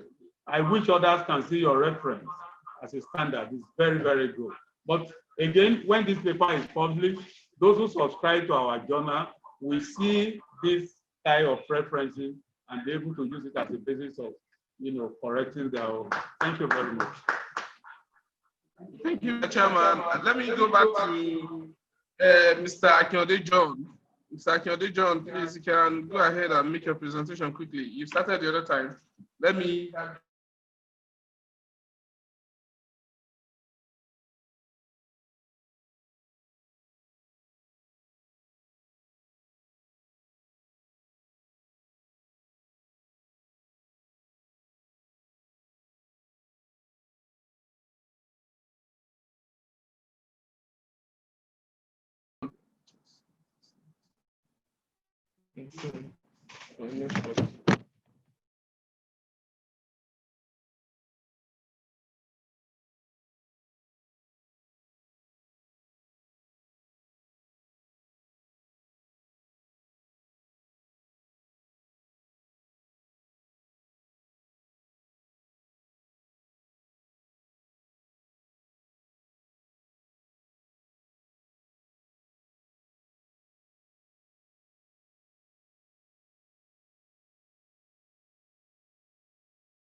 Mr. Kennedy John, you can go ahead, please. You can unmute yourself and go ahead with your presentation.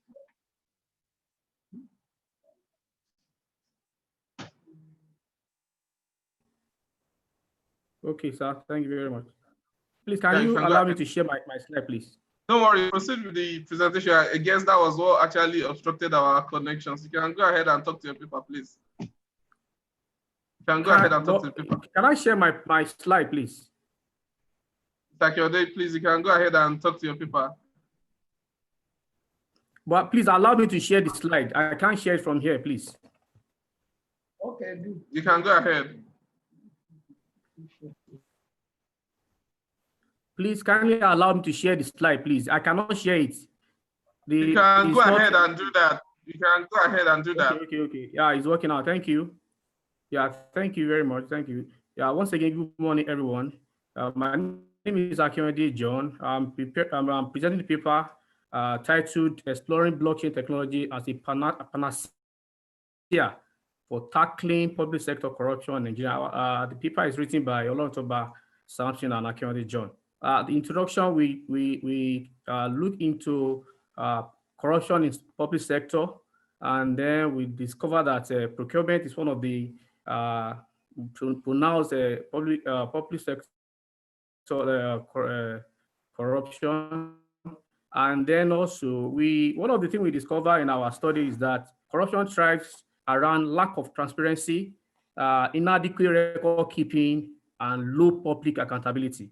And that is exactly the reason why we are preferring, or we are suggesting, blockchain technology as one of the tools that can be used to tackle this menace. Blockchain provides a unique combination of permanent tampered evidence record keeping, transaction transparency, and auditability. I will talk about the meaning of blockchain, but let me just give you a very simple scenario to illustrate what blockchain is all about. Imagine you want to sell something on GG or eBay. eBay will set up an intermediary like a bank, but in blockchain there is no intermediary. What we have is a peer-to-peer network of blocks. So what exactly is blockchain? Blockchain is a distributed ledger that keep a tamper-proof history of all activities on a network. In blockchain, we have a peer-to-peer networks of blocks that are arranged together. So one of the things we have in blockchain is that blockchain, nobody can tamper with the record in blockchain, and then there is no intermediary because it's a peer-to-peer network. You cannot talk about blockchain without talking about man called Satoshi Nakamoto. He was the one that came up with the concept in 2008, and then he was the first person to talk about Bitcoin. But no, the first time I mentioned blockchain, the first thing that will come to your mind is Bitcoin. Bitcoin is not the same thing as blockchain. Bitcoin is one of the applications of blockchain like Ethereum and the rest. How does blockchain works? Blockchain works using this pictorial representation. Someone requests a transaction from here. The requested transaction is broadcast to a P2P, a peer-to-peer networking. Network consists of computer known as nodes. Validation, that's where the cryptography hash function is generated. The network of nodes validate the transaction and user status using known algorithms. A verified transaction can involve cryptocurrency, contract, record. Like I've said it, Bitcoin is not the only application of blockchain. There are other, like smart contract and the rest. So once that one is done, once verified, the transaction is combined with other transactions to create a new block of data for the ledger. The new block is added to the existing blockchain in a way that is permanent and not traceable. Then is completed.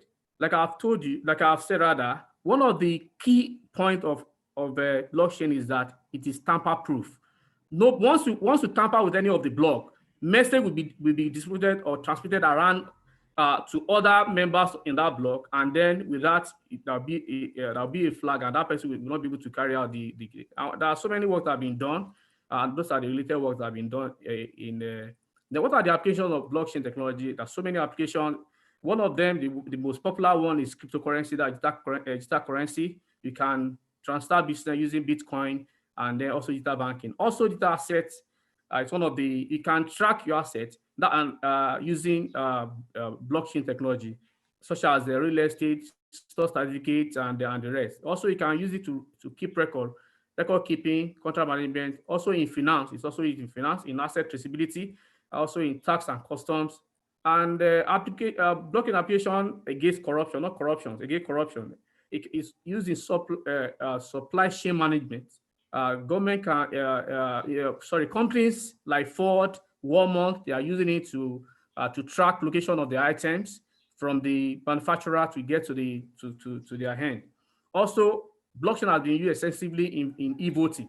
Like some example in Estonia, in Russia, they are planning to use it this year. Also, Sierra Leone, our neighbor very close to us, they are also using it. It's also used to prevent corruption or fraud in property and real estate, international trade, foreign investment, and then blockchain also has some of the drawbacks or risk. One of them is data governance and security.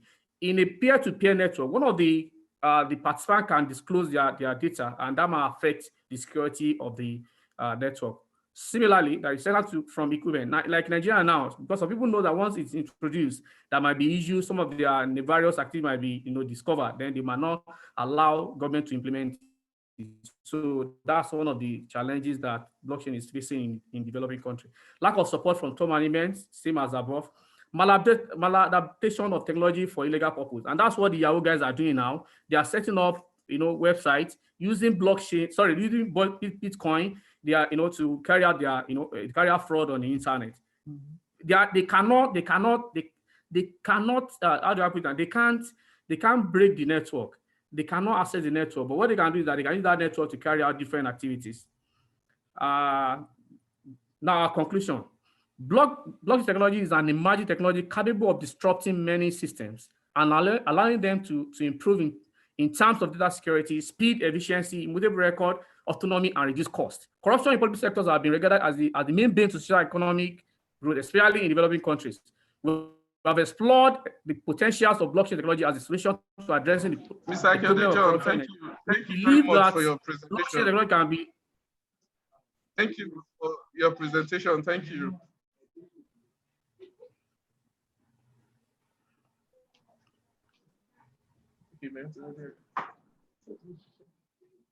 Thank you for your presentation. Thank you very much. Let me hand you over to the chairman, technical session for. Let me hand you over to the chairman, technical session for his observation, please.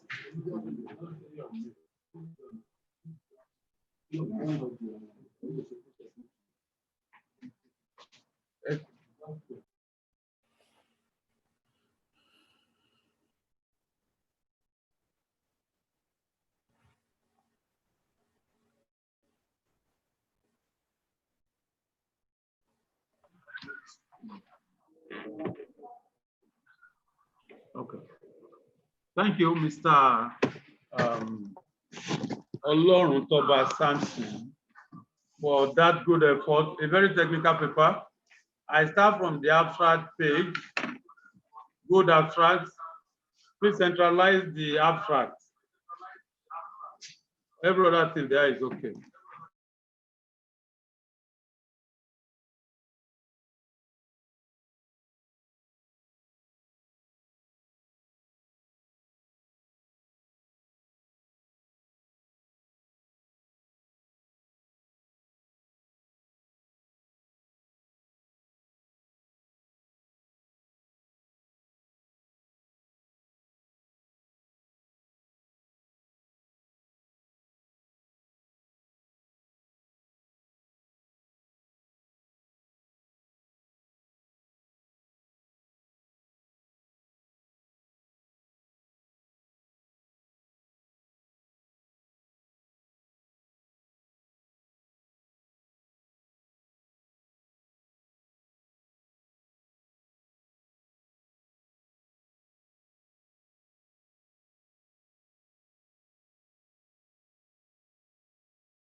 Mr.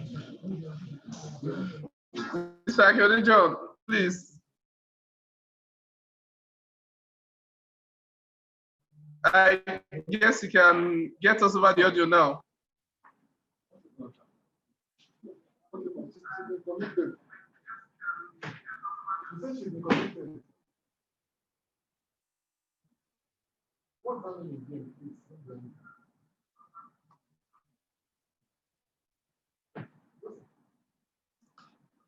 Yeah, Ellie, continue.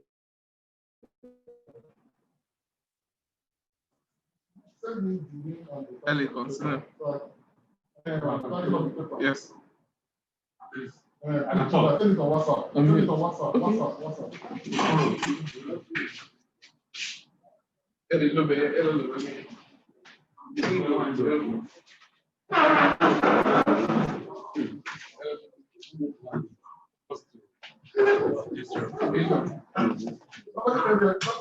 Hello.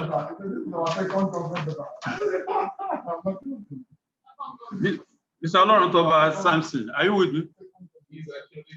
Akeode John, please. Sorry. Mr. Akeode John, of course, the reference, you need to rework the reference properly and follow the latest edition of the APA. Like the reference were not serialized alphabetically. We even started with a word, with a name that starts with Z, which is supposed to be the last one. And so you need to follow the APA standards. Proud, the referencing is totally non-compliant with the APA 7th edition. Please help us work on that thoroughly. All the references are not in compliance, and I wish you look at it thoroughly, so that you can comply. It has to be alphabetical order. The referencing for books, and for journals has standard we follow. Please follow that. Once you have done that, I think the paper is well presented and very good effort from you. Thank you very much. Thank you, Mr. Akeode, for that presentation. Let me quickly take Mr. Johnny Nelson from Niger Delta University in Bayelsa. Mr. Nelson, are you there, please?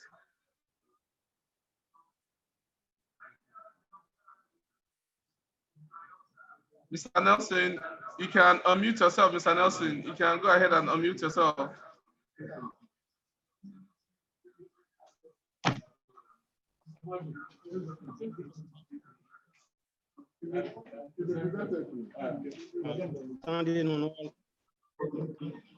I am present on the topic.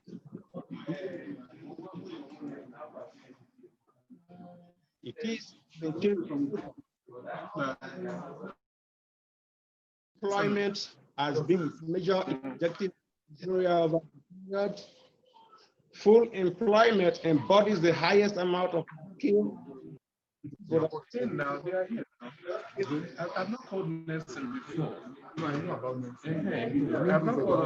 I've not called. Empirical studies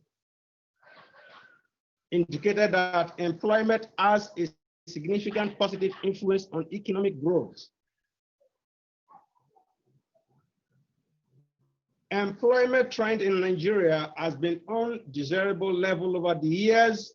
Intention to boost employment has led to the measurement of several variables by studies. That of Schipeta, Meyer, and Muzindusi 2007, Loan 2014, and others. The above studies examine economic growth, foreign direct investment, exchange rate, money supply, domestic investment, lending rate, inflation rate, and others. The recommendations from the studies and various efforts from the government have not improved employment situation in Nigeria. The unemployment rate is still high, and this call for a concern. It could be as a result of corruption. That is why this study intends to examine the relative effect of corruption unemployment rate in Nigeria. Corruption is used as an explanatory variable, while employment rate is used as explained variable, and inflation rate is used as a control variable. The study engaged regression method for the analysis. The outcome from the inquiry revealed that the combined influence of both corruption and employment have a long-run equilibrium connection with the level of employment in Nigeria. The employment alone has a significant negative impact on the level of employment in Nigeria, while the control variable, which is the inflation rate taken in isolation, has a significant negative influence on the level of corruption in Nigeria.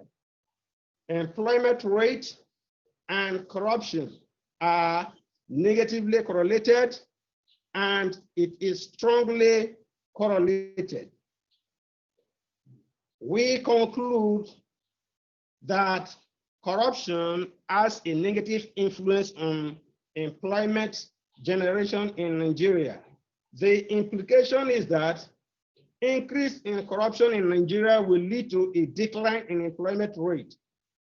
We therefore recommend that government should establish more institutions to monitor the activities of EFCC and IC, since in recent times, officials in these institutions are found in corrupt practices. We are of the opinion that because the EFCC and the ICPC is not really doing what they are supposed to do. Kindly wrap up your presentation so that we'll take observations and comments from the chairman technical session. Thank you. Thank you.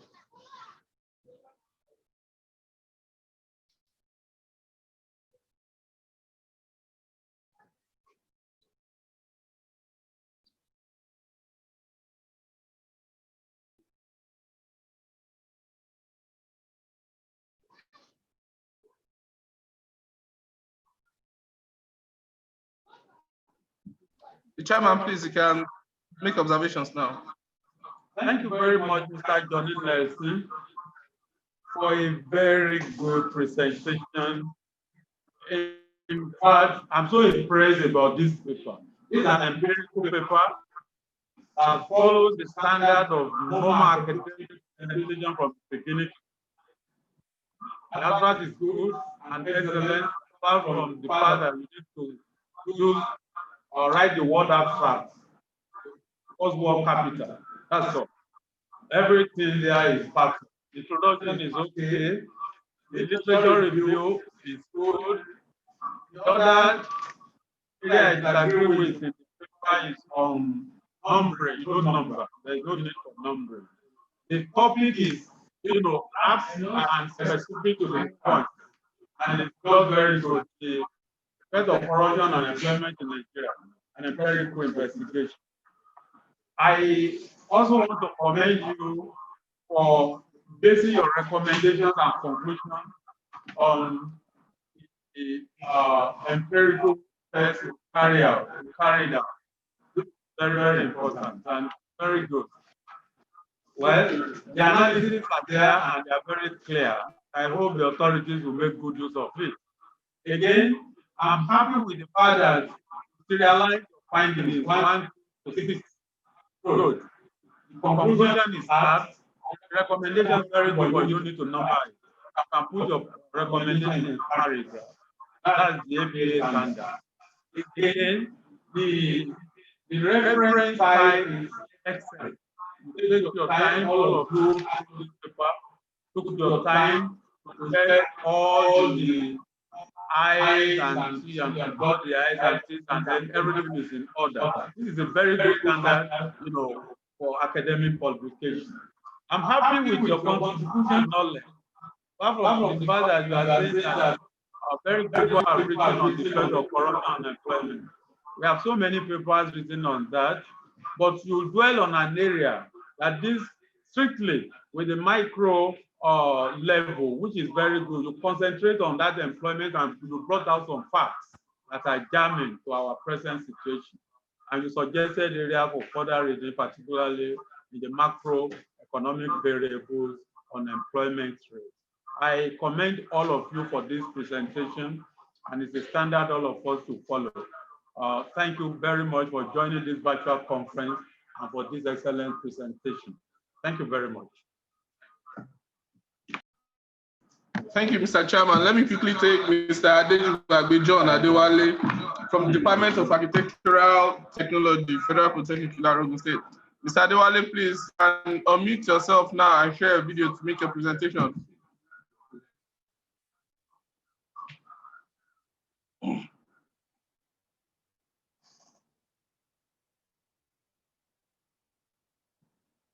Mr. Adewale,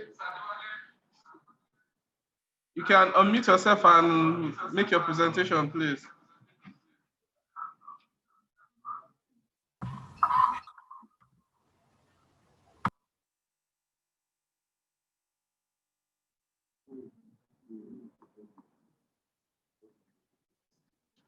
Mr. Adewale, please go ahead.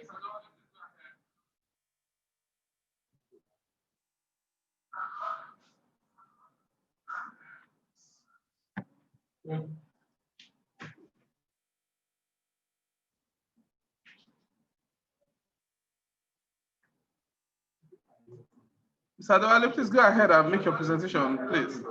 Yes, good morning, sir. Good morning. Yes, the title of my presentation is Assessment of... Can we have your video, please? Can we have your video?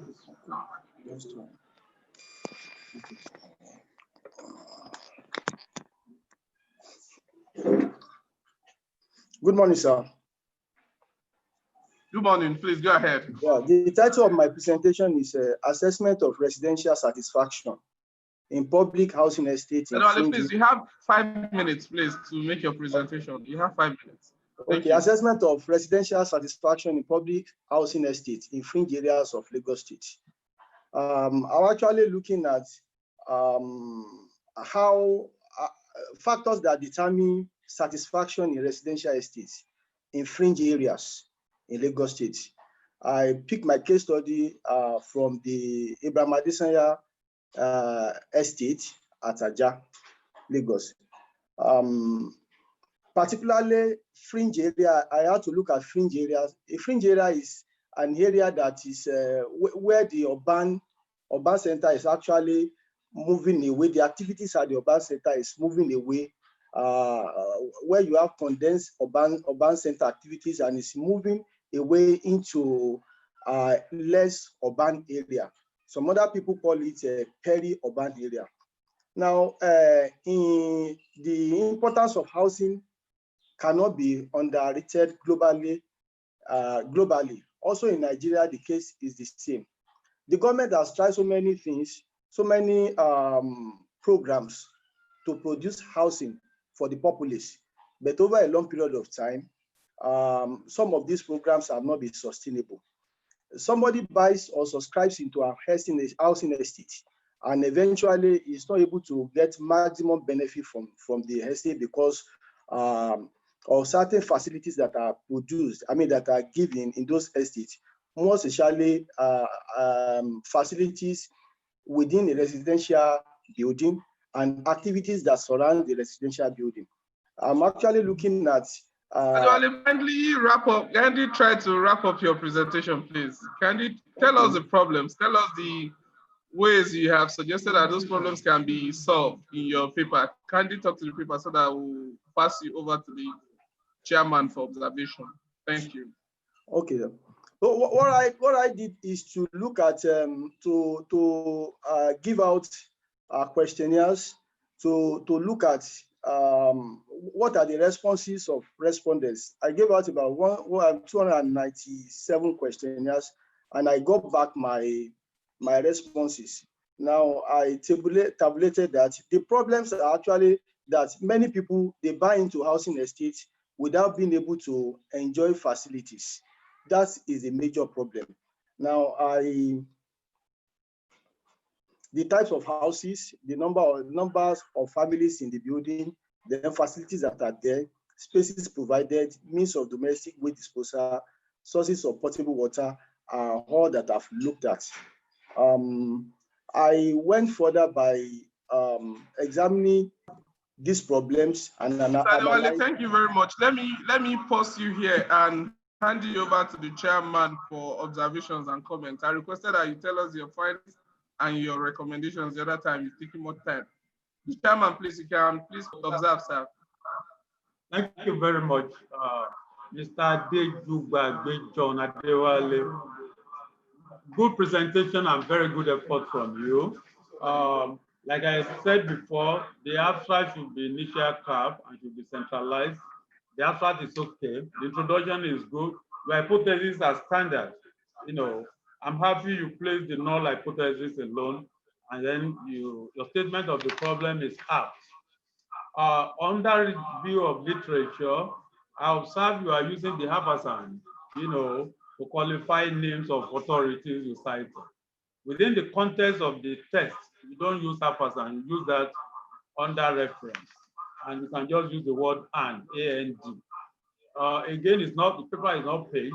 So on the page where you quoted Waziri, Yusuf, Rahim, Rosli, and Yakub, good, and then Ibem and Iduwo, 2013, and then you now said Salisu Eta. After all this, you still have some other authorities.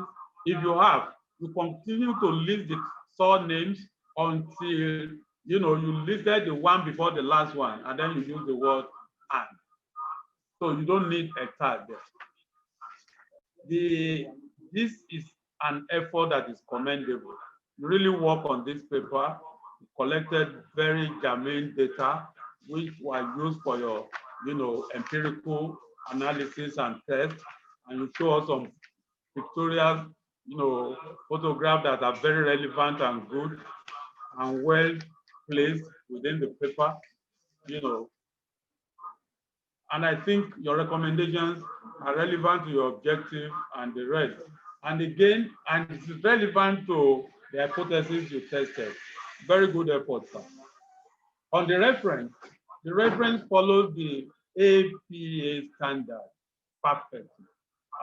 There is just a little mistake in the first reference, Abdul A,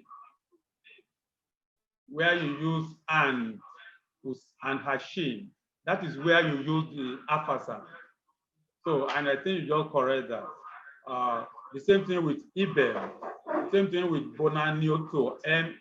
That and, all the and in this reference, qualifying authors should be changed to Habersan.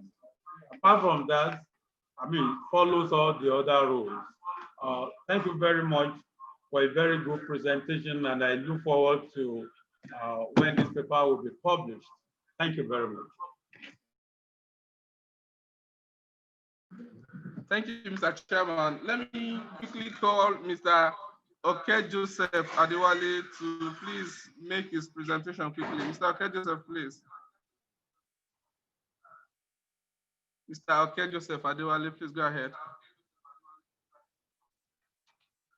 You can unmute yourself, please. Mr. Oke Joseph, unmute yourself and make your presentation. Okay, I've done that, sir.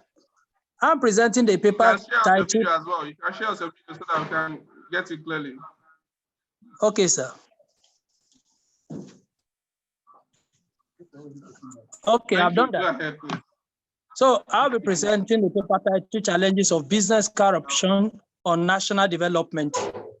Well, the paper was prepared by myself and Mr. Odeyemi TJ and Mr. Omoliwemo, all from Adeshogudu Polytechnic, Irua, and Oyo State. Well, just like other presenters have rightly observed, corruption is a global challenge that undermines development by distorting application of the rules of law and weakening of institutional foundation on which economic growth depends. So this article seeks to examine the menace of corruption in Nigeria business operations and challenges on national development. Though theoretical research we try to highlight some business corruptions in Nigeria vis-a-vis falsification of figures and results, taxation, fraud, embezzlement and stealing, misappropriation of funds, bribery, and all along like that. And we also try to highlight some of the indices of national development, which include GDP, gross national per capita income, and many others, as I mentioned there. So this paper, after drawing close link between business operations and national development, recommends the following steps to checkmate corruption and its menace in this nation, Nigeria. Well, one of the recommendations— Joseph Adewale, kindly talk to your paper. Let us know the problems found. Let us know your contribution to knowledge, and let us know your recommendations, please, quickly. Let us know all those key things and move away from there. So, okay, yeah. We only look, I know that recommendation, I'm just trying to highlight the recommendation, and that's where I will dwell more so that I listen to the comment. So one of the recommendations is there should be concerted efforts to reward and promote success and hard work in Nigeria, because it's like hard work is not duly rewarded and celebrated as well too, thereby discouraging diligence and hard work. Then number two, we try to look at the possibility of having a kind of sustainable inbuilt being built into mechanism of our system in Nigeria so as to checkmate corruption. Because you look at system in Nigeria now, most of our organizations, we do not have inbuilt mechanism for checkmating corruption. Mr. Adewale, thank you very much. Let me hand you over to the chairman for observations. Let me hand you over to the chairman for observations. You can have a pen and a jotter to take note of those observations. Thank you. Thank Chairman, you very sir. much for your presentation. The topic is all right, and I commend you for that initiative. The abstract, your typist or your secretary, please ask him or her to comply with single line spacing, not 1.5. This is very important, please, as well as when you want the paper published. Then again, the content of the abstract does not contain all the ingredients of an average abstract.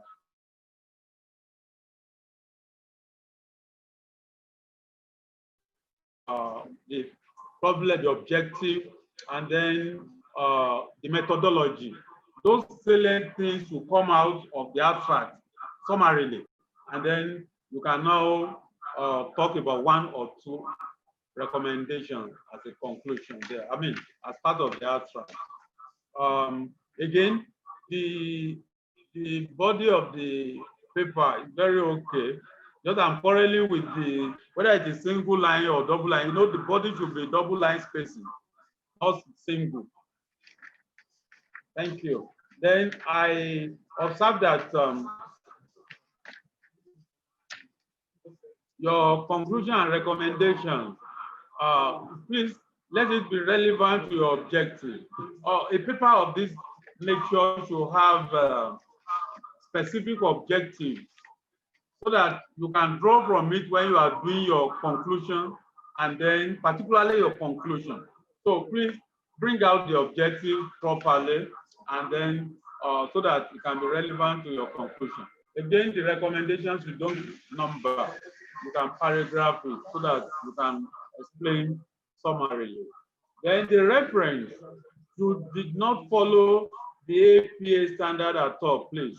You are still using volume 5, number 9, PP. No, we don't use all that now. And then you never italicize the title of your book when it is a book, and you never italicize the title of the journal when it is a journal. And you have not followed the format properly. It is not that you don't know it, it's not that you have not gone through it. Please take the 7th edition of the APA standard and look at it. It will guide you, and then you can rework this reference. Once that is done, this paper is good. Thank you very much.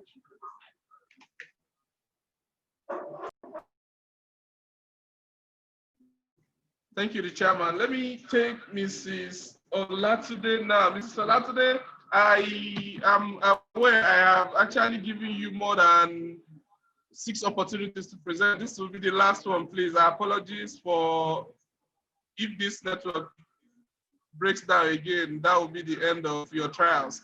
Thank you. Mrs. Olatude, you can unmute yourself now and make your presentation. Please, kindly ensure that you go straight to your paper, talk to your paper. Let us know your contribution to knowledge, what you found, your recommendations. Those are the 3 important things to us. We already know all the basics when it comes to corruption. Just tell us, what have you contributed and your recommendations? You can unmute yourself now and go ahead, please. Contribution. All right. Thank you, sir. The title of my paper is Library and Information Services, a New Paradigm for Combating Corruption in Nigeria. The thrust of this paper is on the new paradigm recommendations that focus on library and information services as an impetus for effective control of this ugly trend, corruption in Nigeria. Some of the library and information services that can be deployed to combat corruption includes educational role.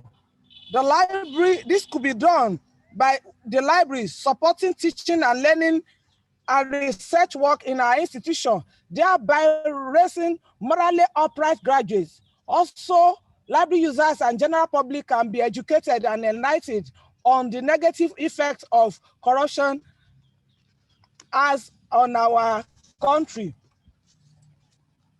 Information role. Yes, sir. Please tell us your findings and recommendations, please. Yeah, please be concise in that, please. I don't want to observe you anymore. I'll pass you over to the chairman for necessary observations after this, please. Thank you. It is recommended that libraries should be repositioned for better service delivery. It is also recommended that more funds should be pumped into the library so that the library will be able to perform the expected services. The library role of bringing to public scrutiny corrupt and practices through the provision of a variety of documentation and information. So thank you very much for that presentation. Let me pass you over to the chairman technical session for observation and comment. Chairman, sir. Thank you for your presentation. Library and information services, a new paradigm for combating corruption in Nigeria. Fine, good effort from all of you. The abstract is okay. Centralize the word abstract with initial cap. Your citations within is all right. The style of quoting your references, I don't have problem with that. I observe it's a theoretical paper and it's still okay. Your conclusion and recommendation, add S to your recommendation. So it should be recommendation. Let your conclusion be relevant to your objective. And in other words, bring out the objective so that it can be relevant to each other. My problem with this paper is your reference. Your reference is totally wrong. It doesn't follow the APA. I don't mean you are wrong. I mean you don't follow the APA standard, please. Just go and go through it. There's a format for writing, author with a book, 2 books, 3 books. There's a standard for writing journal articles. Please follow that. And it has to be alphabetically written. And you don't number it, please. You don't number reference under APA. Only number references under K2Arabian. We are not using K2Arabian in this conference. Please correct the abstract and then bring out the objective of the study properly. Apart from that, good effort from you, man. Thank you. Thank you very much, the chairman. Let me call Mr. Akohere, OA of the Department of Computer Science, Federal Polytechnic, to present a paper titled Embracing the Use of ICT in Post-COVID-19 to Sustain National Development and Curb Corruption in Nigeria. So, Mr. Akohere, you can unmute yourself and make your presentation, please. Kindly, as I have highlighted earlier, let us know your contribution to knowledge, your recommendations, and the problems you found and the recommendations you are preferring to solve those problems. Please kindly go ahead and do that. Thank you. I'm presenting a paper on embracing the use of ICT in post-COVID-19 to sustain national development and curb corruption in Nigeria, co-authored by Fabi A.O. and Fashoyiro S.O.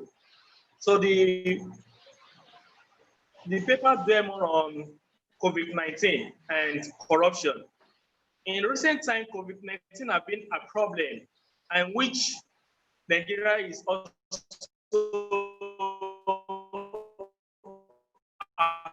affected. Economy. In as many things on high price, schools are closed down, markets, hotels, and every other sectors have been affected by COVID-19. Corruption has been a problem in Nigeria too. In the management of the COVID-19 fund, corruptions have set in which when palliative have been distributed to affected Nigerians, the list of beneficiaries or names were accounted for, in which these have been accounted to corruption. If you look at this have negative effect on national development.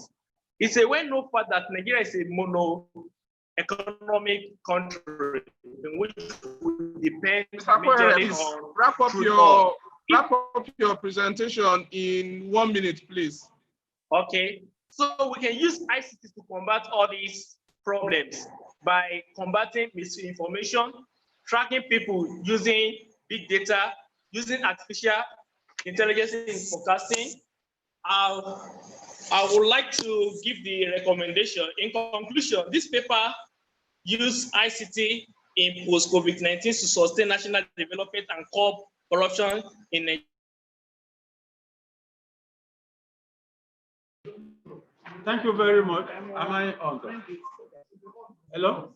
It has been presented. Thank you very much. To the presenter, well, I want to thank you for participating in this conference.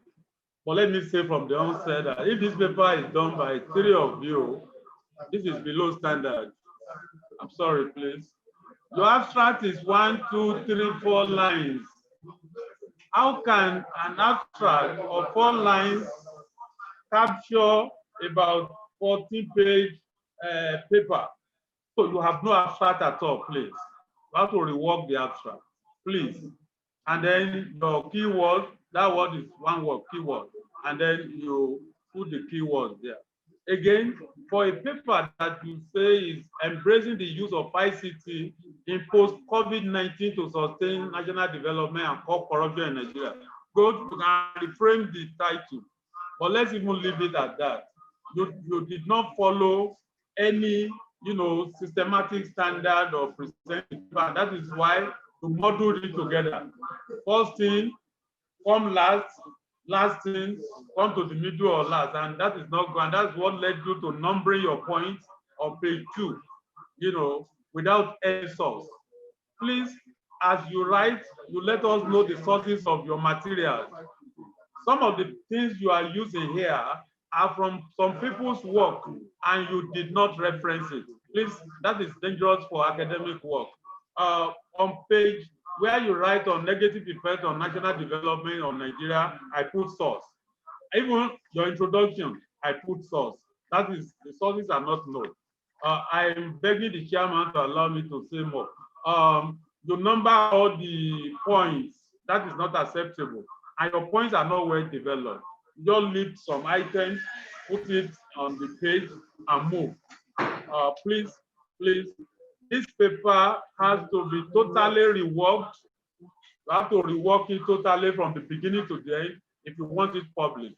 Now, your conclusion is just 3 lines. I don't know what kind of conclusion is that.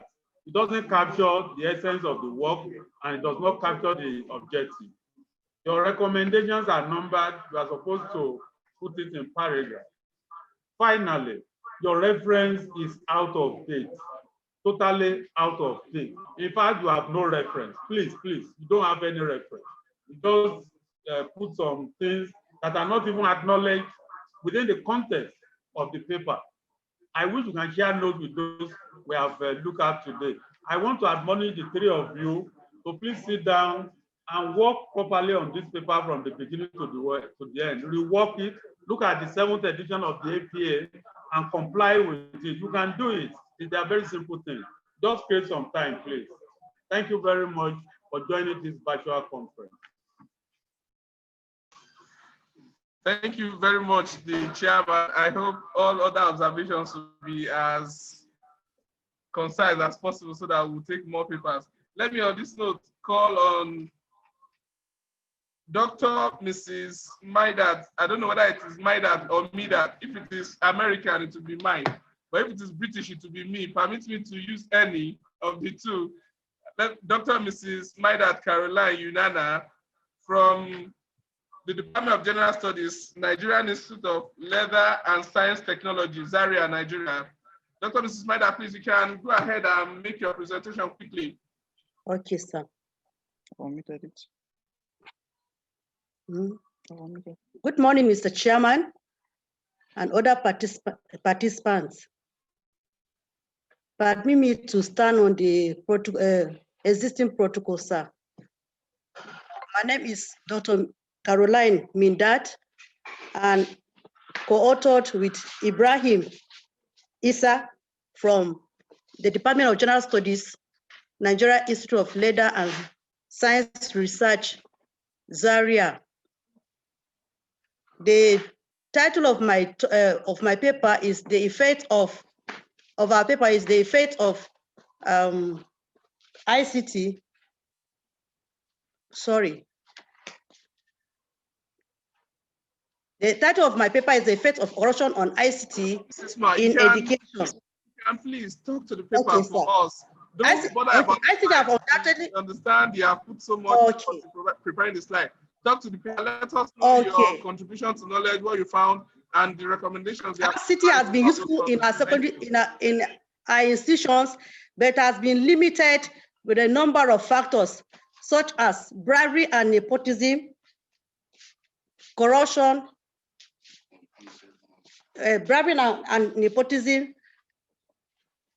Sorry. Okay. Yeah, sorry, sir. Corruption.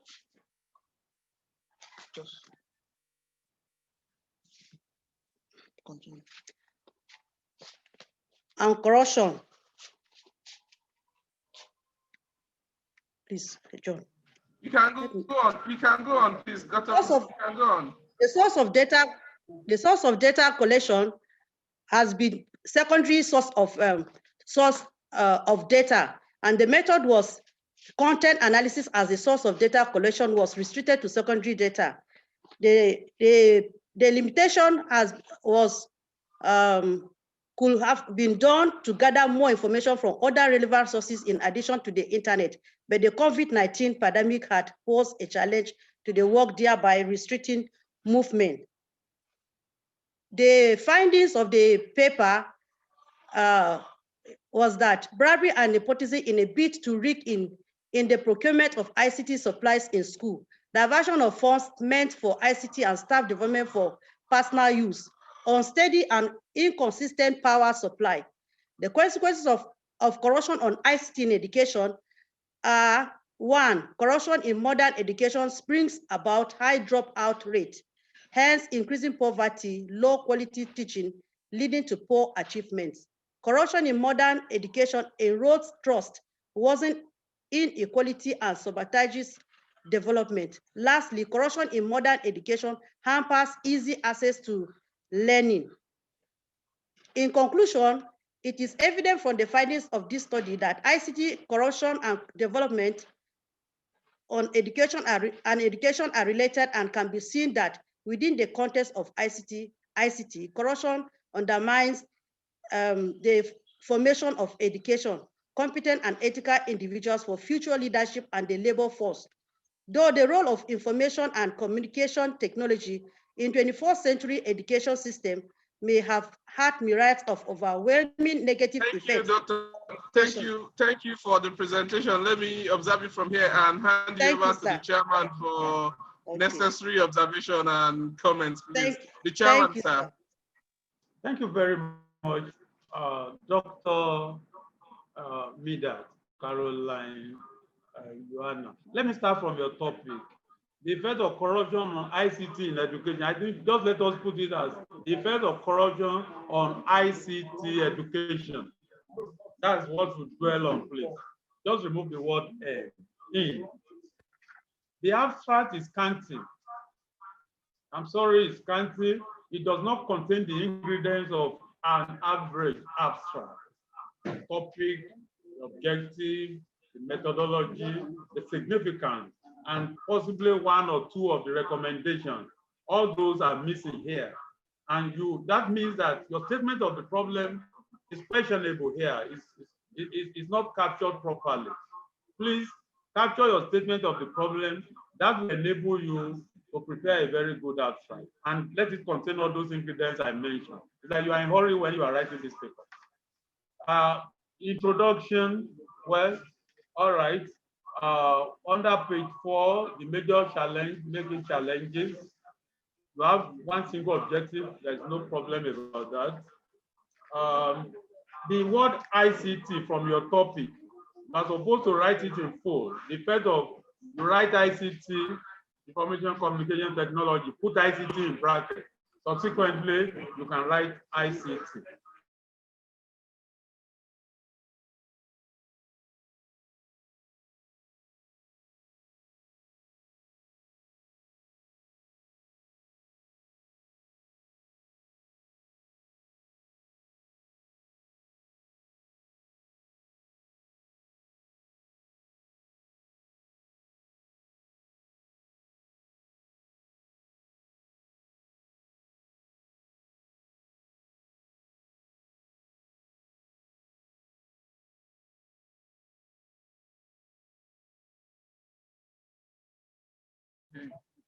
Hello. Thank you, Mr. Chairman.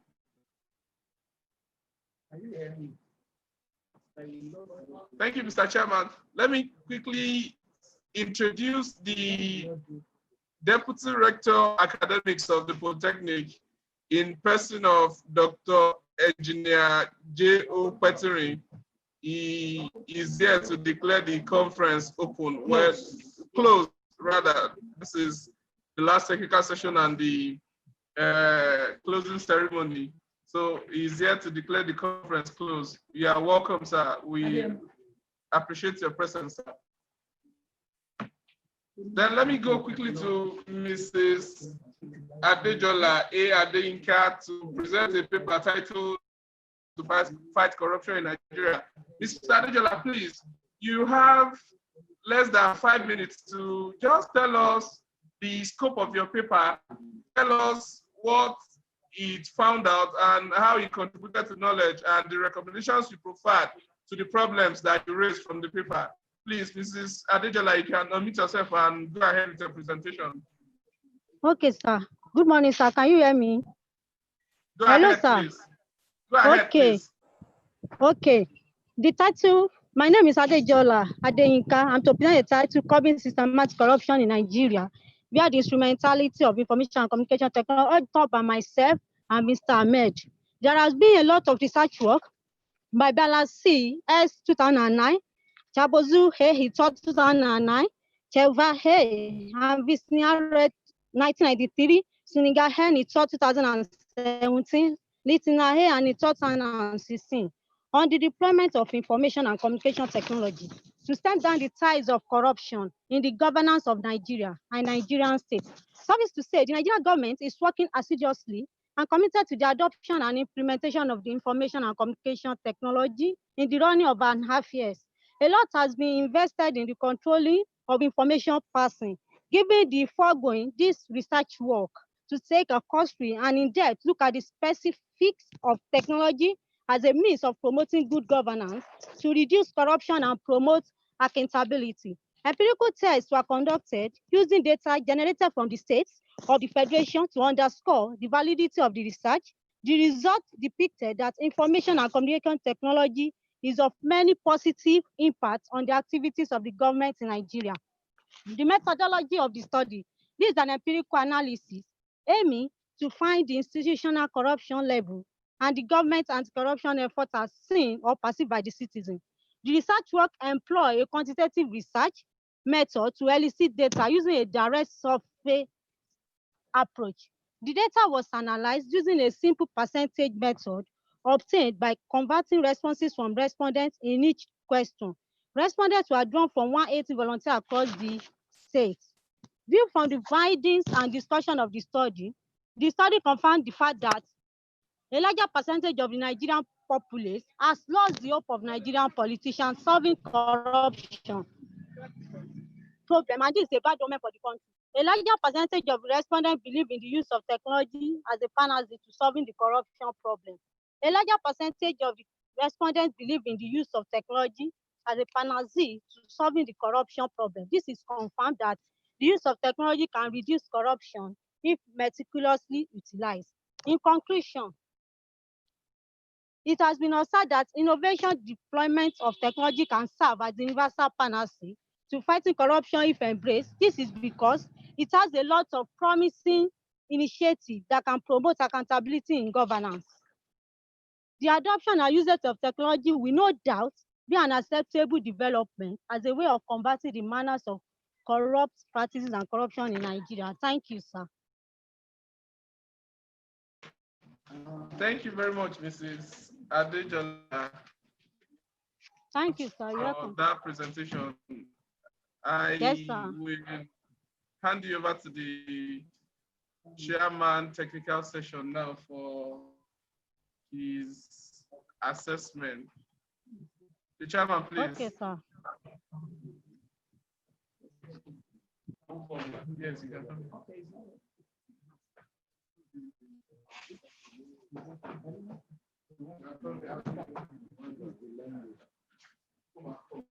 Well, thank you very much, the presenter, for a very good effort. Like, if you have been following what you are doing here, I've said AFRA should be centralized, post-war capital. Your work is good. I commend you for a job well done. You use research questions for your analysis.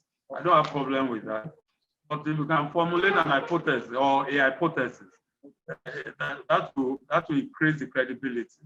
Your findings are relevant and good. And I expect you to bring out the objective of this study too, since you brought out the research questions and findings. Findings are good. Your conclusion is okay. It's just that I find it difficult to compare it with your objective. You know, the objective of the study, which you did not clearly state. But then the conclusion, please try to derive objectives so that we can blend the two together. Now, on your, I couldn't find your recommendations. You need to add recommendations to this paper to make it more credible. Your reference type is perfectly in order, and I thank you for this effort. Thank you.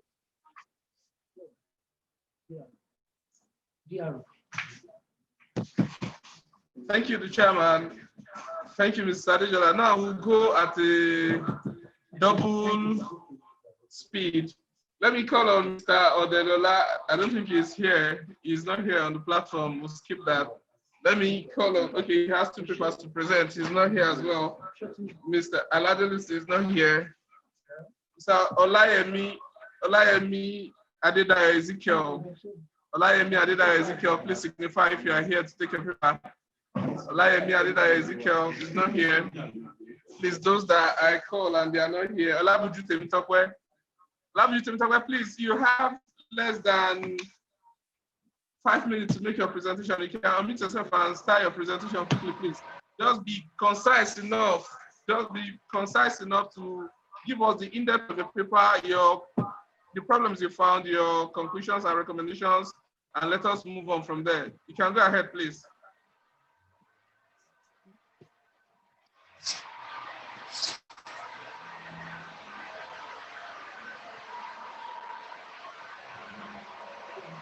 We are having some scrambles at the background. Please, can you please adjust it and go ahead with your presentation?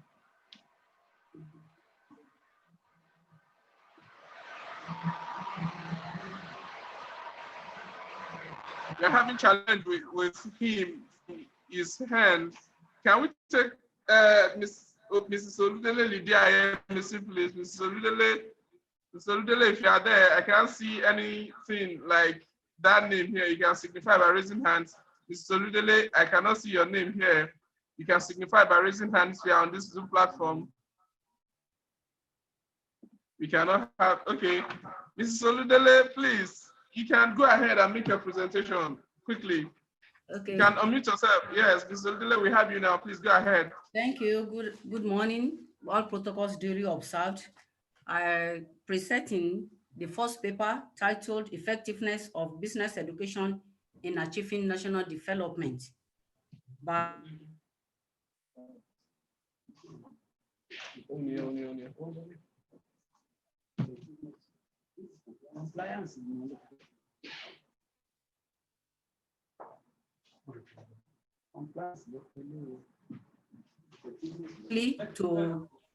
To help this challenge of underdevelopment. What is the title of your paper? The title of your paper. I said Effectiveness of Business Education in Achieving National Development.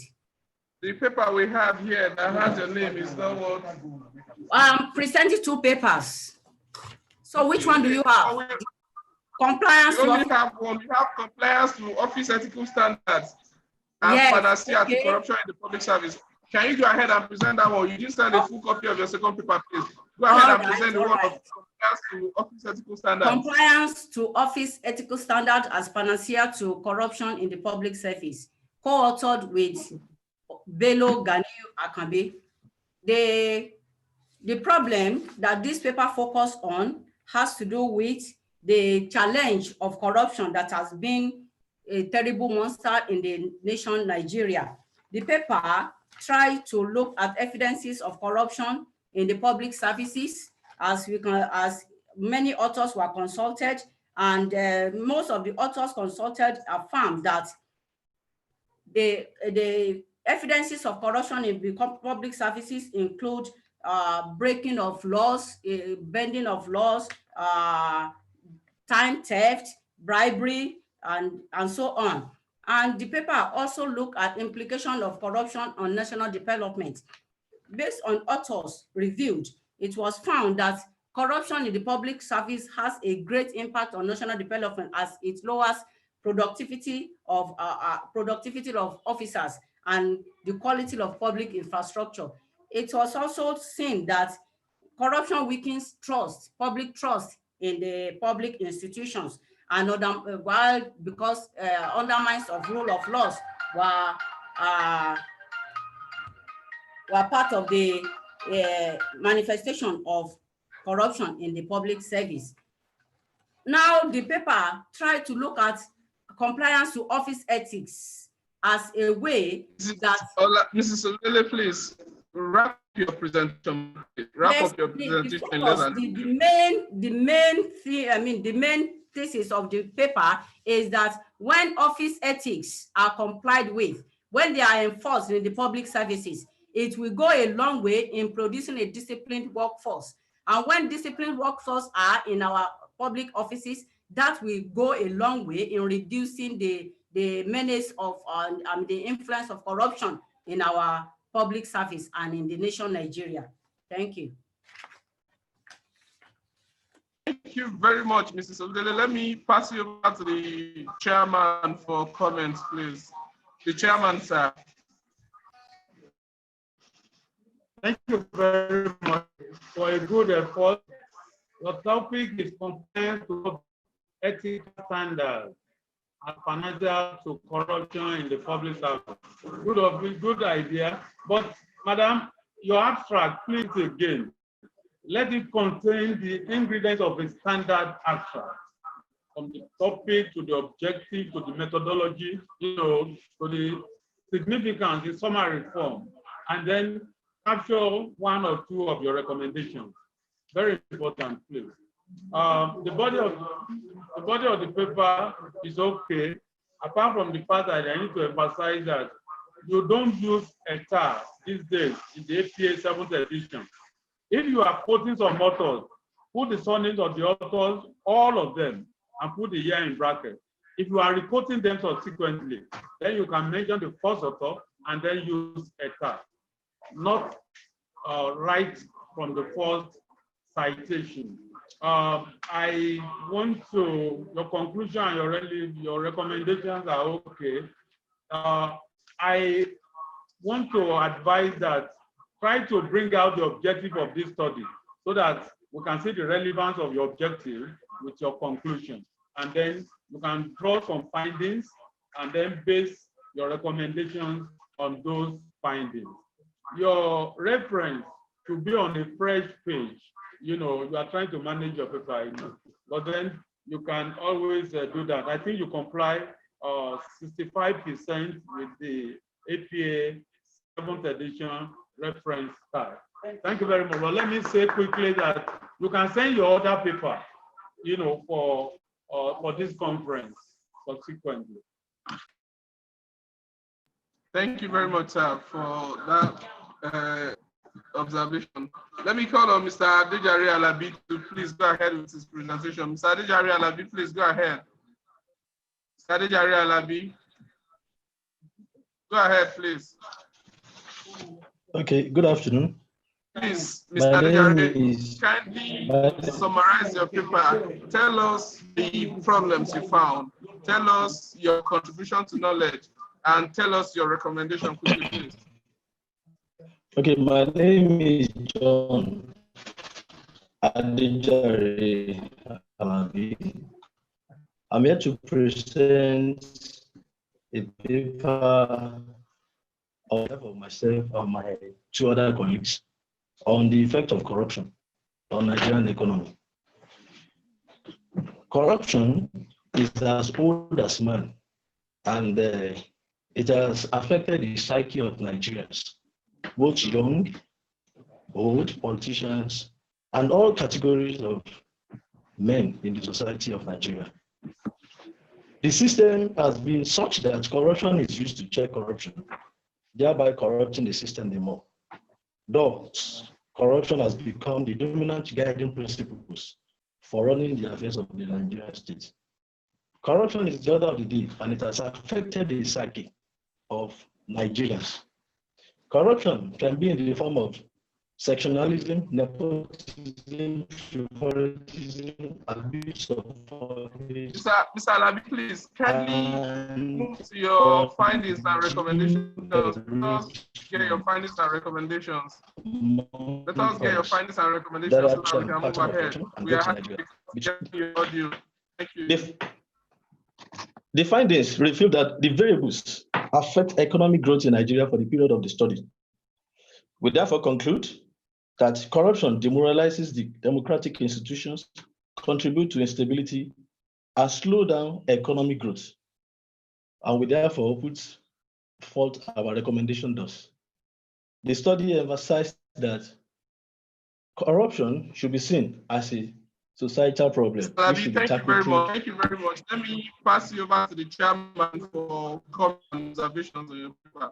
Thank you very much, sir. Chairman, sir. Thank you very much for that effort. The topic is okay. The abstract is well written out. The citations are perfectly in order. The reference is equally in order. In fact, I commend you for a very good effort. You did a lot of work to bring this paper out, and your recommendations are relevant to your findings. Thank you very much.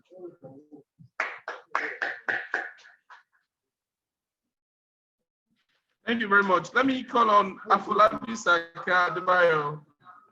Afolabi Saka Adebayo, please, are you here? Afolabi Saka Adebayo is not.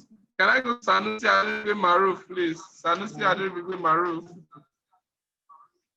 Sanusi Adebigbe Maruf is not here as well.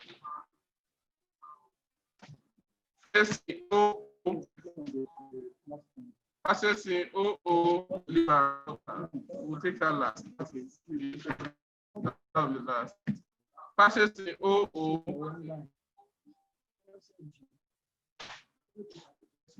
Is that available? Who is this? Mr. Clifford from Akano Ibiam Federal Polytechnic, please. Mr. Clifford, are you here, please? From Akano Ibiam Federal Polytechnic in Ebonyi State. I think that's the person we'll be having from that institution. Mr. Clifford is not here. Let me quickly go back to Mrs. Olajubu Temitope. Mrs. Olajubu, you can go ahead and make your presentation in 2 minutes. We promise this session will come to an end by 12 o'clock. This is 12:02. We are 2 minutes behind schedule. Please, Mr. Olajubu, Mrs. Olajubu, please go ahead and make your presentation. She's from Federal Polytechnic in Ileoluji. Go ahead, please, and make your presentation quickly. Our protocol duly observed, and I'm Olajubu Temitope from Federal Poly, and I'm Ileoluji. I'm presenting on the paper that says rethinking corruption in post-colonial African level. And I'm using a case study of Helen Abdullah, Waiting for Angel, and Mayoring Time. Now, if you are to look at it, the thematic preoccupation of this paper is to look at the social commitment of African writers. That is how African writers, African novelists have been able to use their work to reflect the social realities of the African continent. And like Niyo Shungare said, writers do not write in vacuum. That is, every writer is a product of his society. And when you look at post-colonial writers, they write, in order to reflect the happening and the social realities of the continent. And post-colonial writers, they've been able to make tremendous progress in reversing the socio-economic effects of colonialism and neocolonialism through their various counter discourses and narratives. And when you look at it, what I've been able to bring out from this paper is to see that writers can use their work to. Mrs. Olajubu, please kindly speak to your paper. Let us know the problems your paper found out. Give us your recommendation quickly, please. I've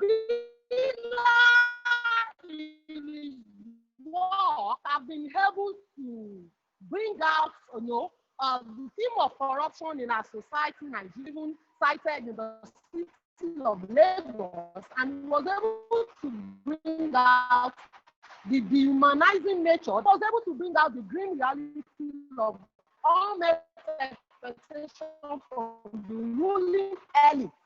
That is, that are selfish and brutish. They only come around during election to sugarcoat people and, to bring about grandiose propaganda.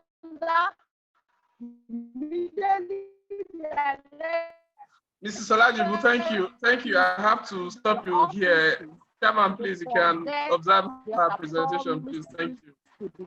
Thank you very much for this presentation.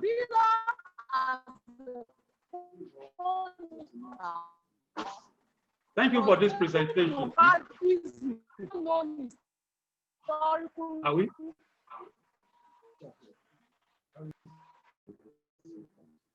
Thank you for this presentation. Please make sure your abstract comply with the single line spacing. That's all there. I go to your reference. Please look at the 7th edition of the APA reference guide and comply with it. Your 20%. I want to ask you, those of you in this in the humanities, all your papers have to be based on the review of other work, other people's work. Can't you generate a topic for yourself that can be part of a way of solving the problem of Nigeria, particularly corruption?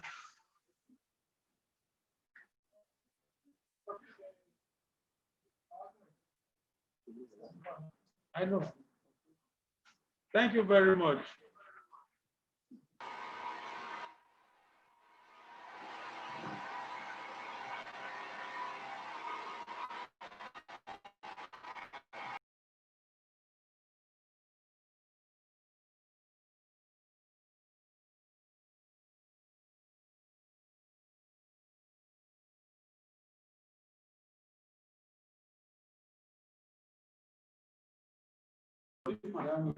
Thank you very much. Thank you for the observations, please. And I hope it is well noted. Mrs. Olajuwari will advise you pay for assessment fee so that that paper will go for thorough assessment and be returned back to you for onward publication in our next edition, in the next edition of our journal. Thank you very much.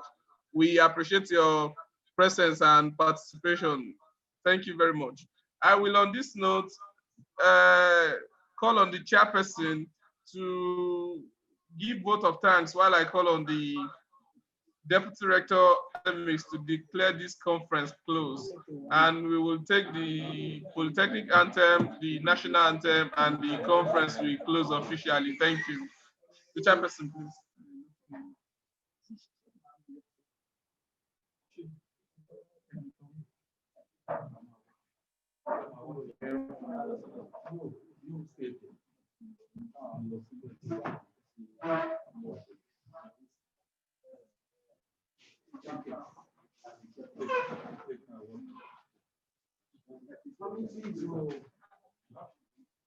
Thank God for the mercy of God.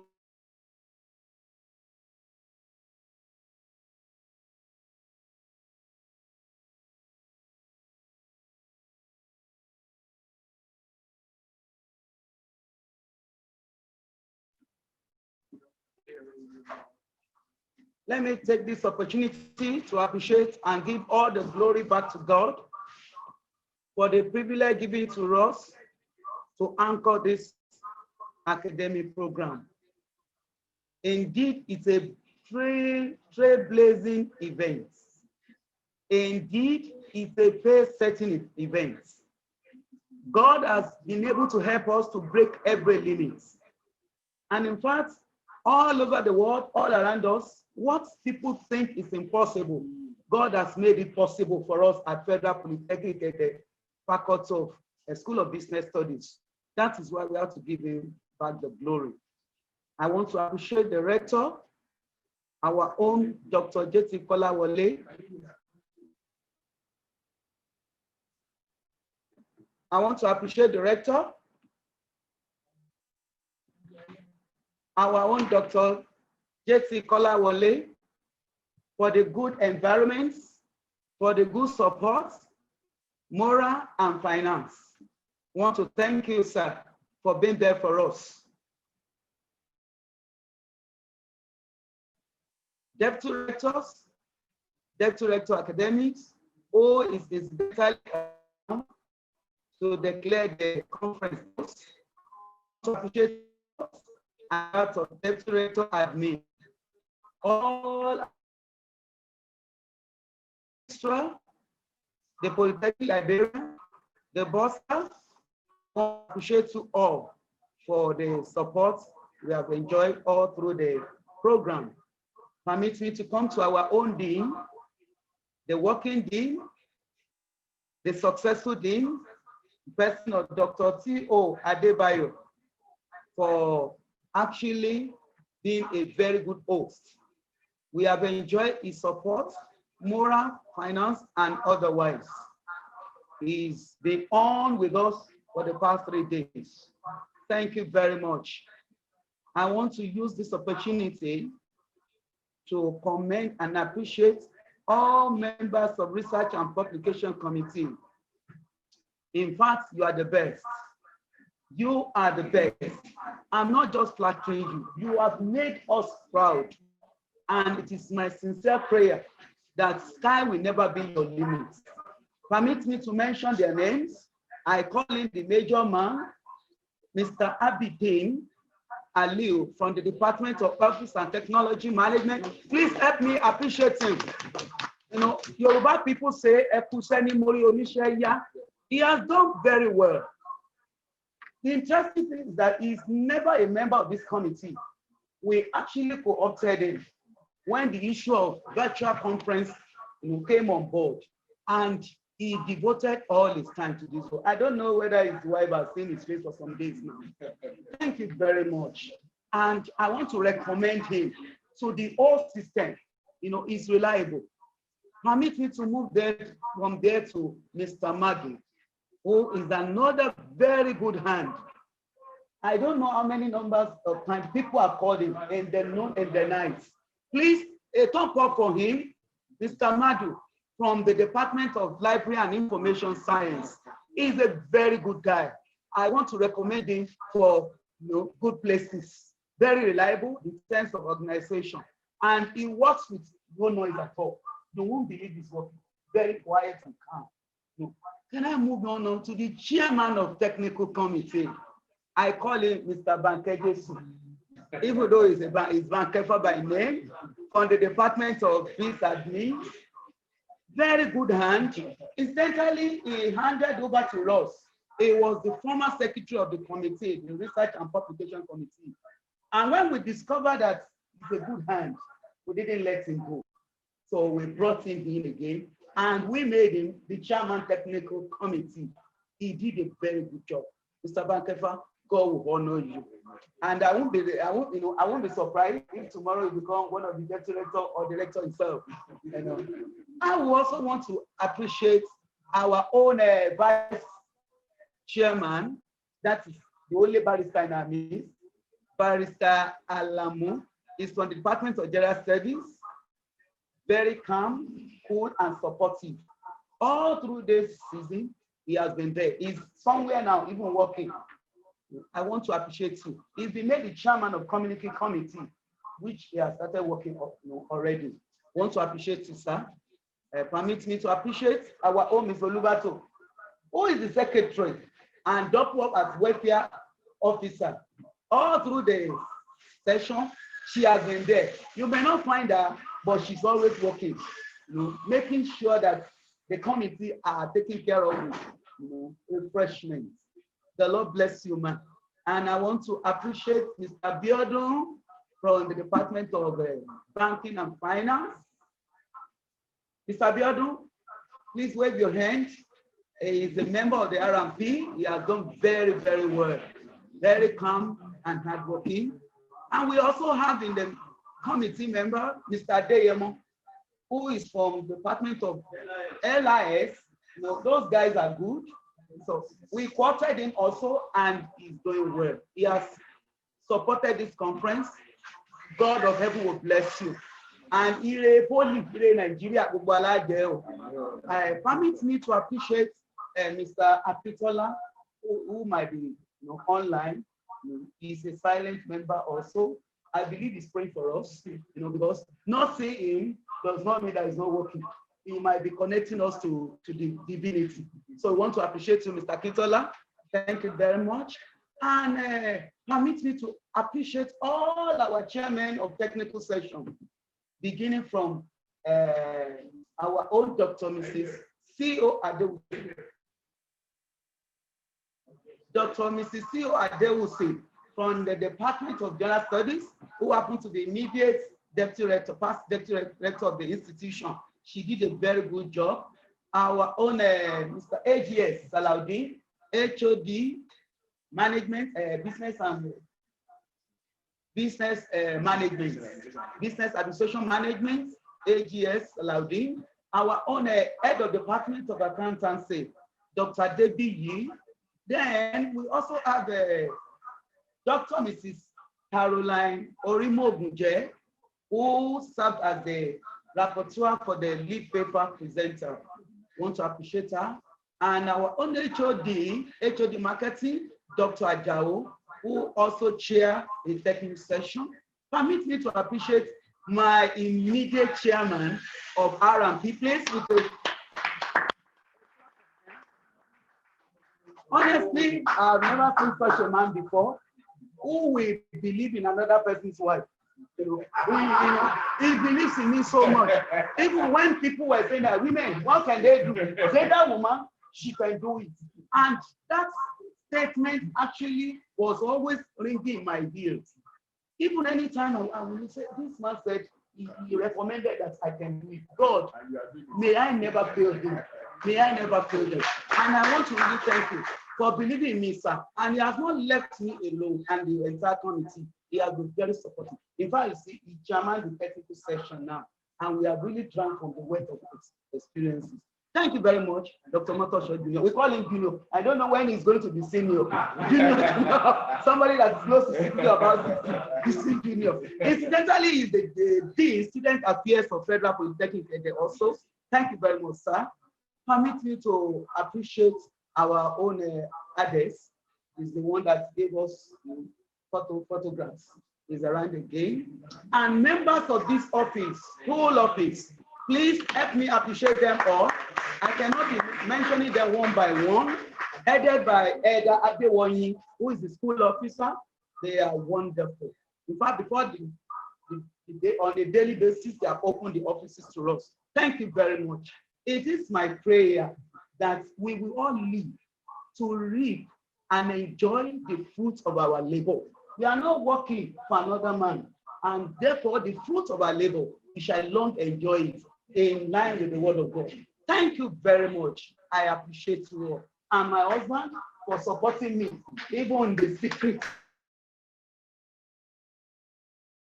You know, I want to appreciate him. Pastor Esther Boyeleko, I love you so much. You are the best. Thank you. God bless you. Thank you very much, the chairperson. I also reciprocate that. I want to specially thank Mr. Motaju AI from Glasgow, Scotland. I think the chairman, the chairperson was overwhelmed and actually forgot that somebody is behind the scene from abroad. Mr. Motaju, thank you very much. I know you are still with us. Thank you very much. Can you please show us a video so that I will see your face once again, Mr. Motaju, please? Thank you very much. God will continue to bless you. God will continue to enrich you more with knowledge and understanding. And what you are there to do will be achieved in due course and without extra time. Thank you very much. God bless you. I want to sincerely appreciate all the members of the committee as well for the posing me to be the moderator of this event since on Wednesday. I thank you all. God bless you. And I want to tell the whole world that you can also come to the School of Business of the Federal Polytechnic if you want to have a befitting virtual conference. We have technical team always ready for consultation if you need us. We are at your service. You can get back to us. Wherever you are all over the country, we can host you and we'll give you a befitting virtual conference experience. Thank you very much. God bless you all. And on this note, I want to sincerely say that our call for paper will be out soon and will be posted across all platforms. Those that have presented papers now can pay for assessment, and those that have paid for assessment, the paper is sent for assessment, and when it comes back, we will post it back to them and we will tell them what to do about the publications. And those that have not, even those that did not present in this conference, can forward their articles or study for us to access and publish in our journal. Our journal has one of the best editorial consultants from all over the world. We have from Kenya, from US, we have from UK, we have from all around the world. We have editorial consultants there. You can endeavor to patronize us. All your papers will be assessed by all this group of consulting editors, and we'll give you a befitting journal at the end of the day. With international standard, you can quote me after this. When you see the journal, it doesn't conform with international standard, you can quote me. We look forward to seeing you again next year for another edition of our conference. We don't know whether that will be virtual or that will be physical, whichever way. We count on your participation in that conference.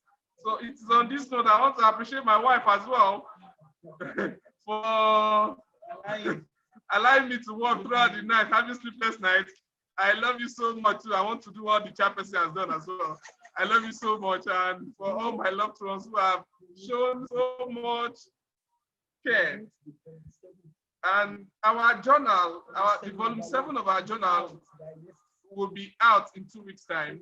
We can get it with a token of 2,000 naira. It's not too much. The journal is a well-loaded journal. You can get that in 2 weeks' time. And the next edition, the volume, we can still have, subject to availability of people, we can still have a second volume of the volume 7 before the year runs out. And if we couldn't, we'll have a volume 8 number 1 next year. So we are waiting your papers. Our website is working. and our email address to our 24-hour service delivery. Thank you. This certificate of participation and presentation will be issued from Monday, please. All the technical committee will make all hands on deck to ensure that the certificates get to all participants on their registered email addresses. Monday, please. Kindly bear with us. We don't want any problem to arise from there. We are collating names and we'll forward certificates to registered email addresses of all participants. Thank you very much. And God bless you all. Let me, on this note, invite the Deputy Rector Academics, Engineer Doctor or Dr. Engineer, whichever one pleases the audience. I will choose Engineer Doctor. I don't know whether he's going to study law, so that I will add barrister. Engineer Doctor, Pastor, okay.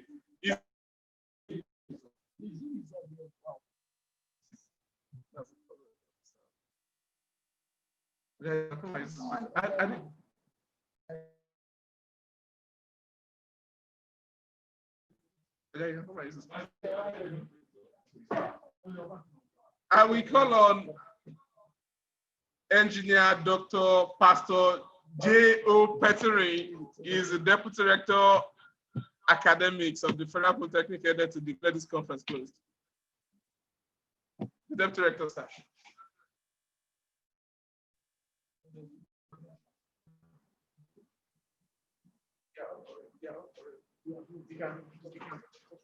Okay. Let me first of all glorify the name of the Lord for the opportunity given to me at this conference. I started the conference with them, and I have to appreciate God that I'm ending the conference with them. First of all, I want to thank God for allowing this conference to take place. What you think to be impossible, I will make it possible.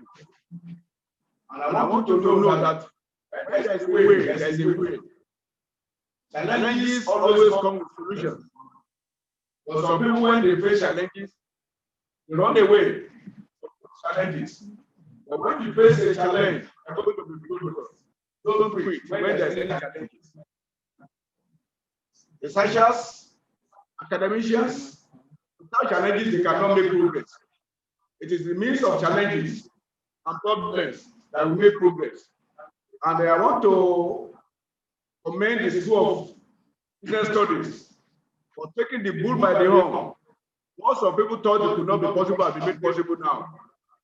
And what some people thought that could not take place has taken place using a virtual conference. My appreciation goes to the Dean, the person of Dr.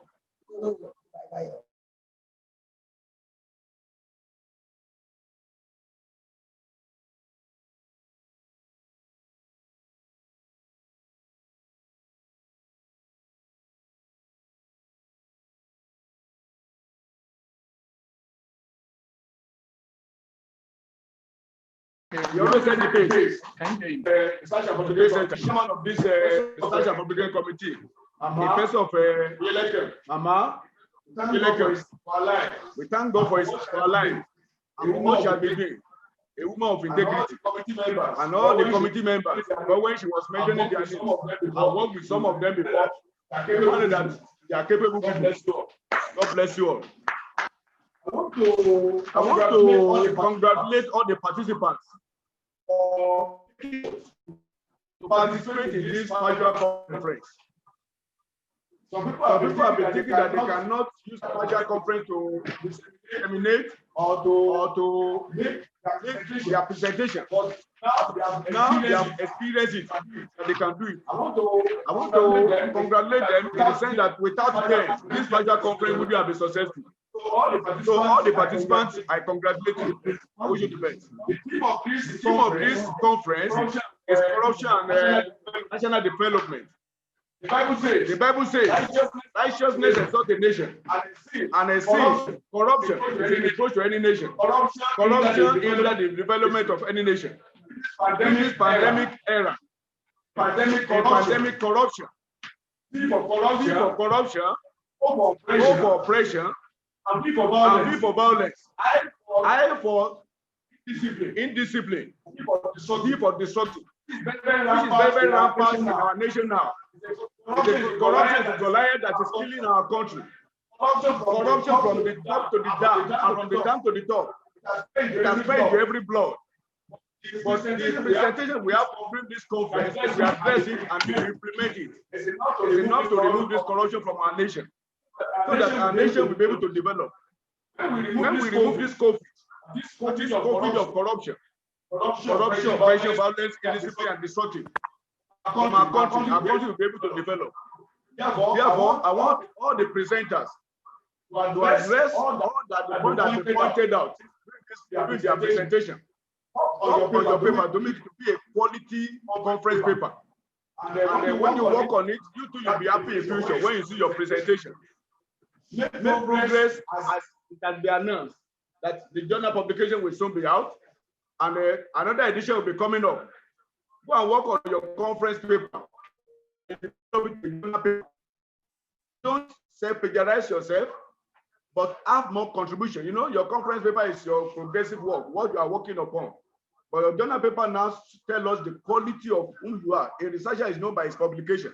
So try as much as possible to work on your publication so that you can be able to come out with a good paper. I pray that God will help each and everybody. On this note, I, Engineer Dr. Joseph Olaolepetiri, on behalf of my rector, the rector of the Federal Polytechnic, Prince Don Taiwo Adekola Ode, I hereby declare this year conference closed.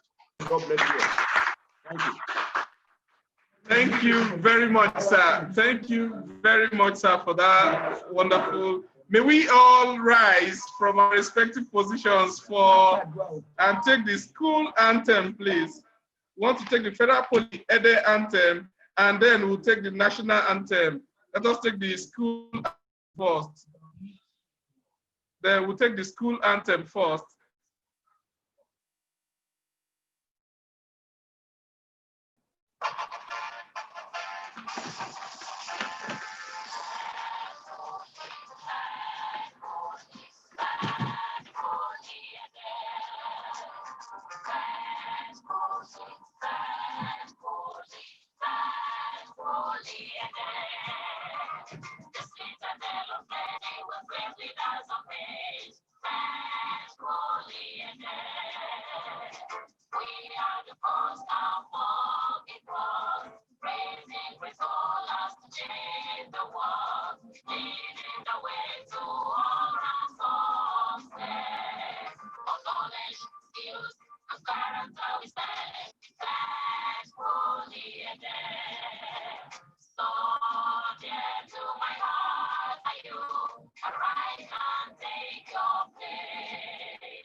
Can we take the national anthem, please?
Thank you very much. Thank you, Dr. Rector.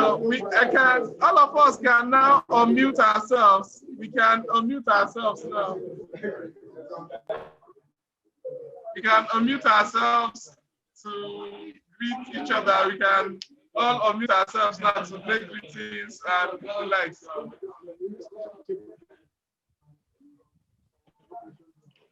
Okay, Alaji Sile Adamu from Mazare, you're welcome.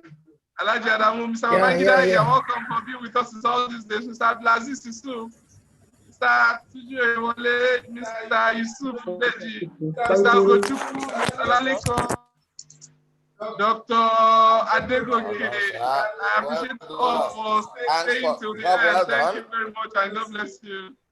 The conference is officially over now. We hope to join you next year by special God Almighty. Thank you all and God bless you. All our audience from YouTube as well. We appreciate you all the sessions of our conference are available on YouTube. So we implore you to go there and watch all over again in case you miss something. You can also always go to the YouTube through the link that we sent out to do that. Thank you all. God bless you. We'll see you next year by the special grace of God. Thank you.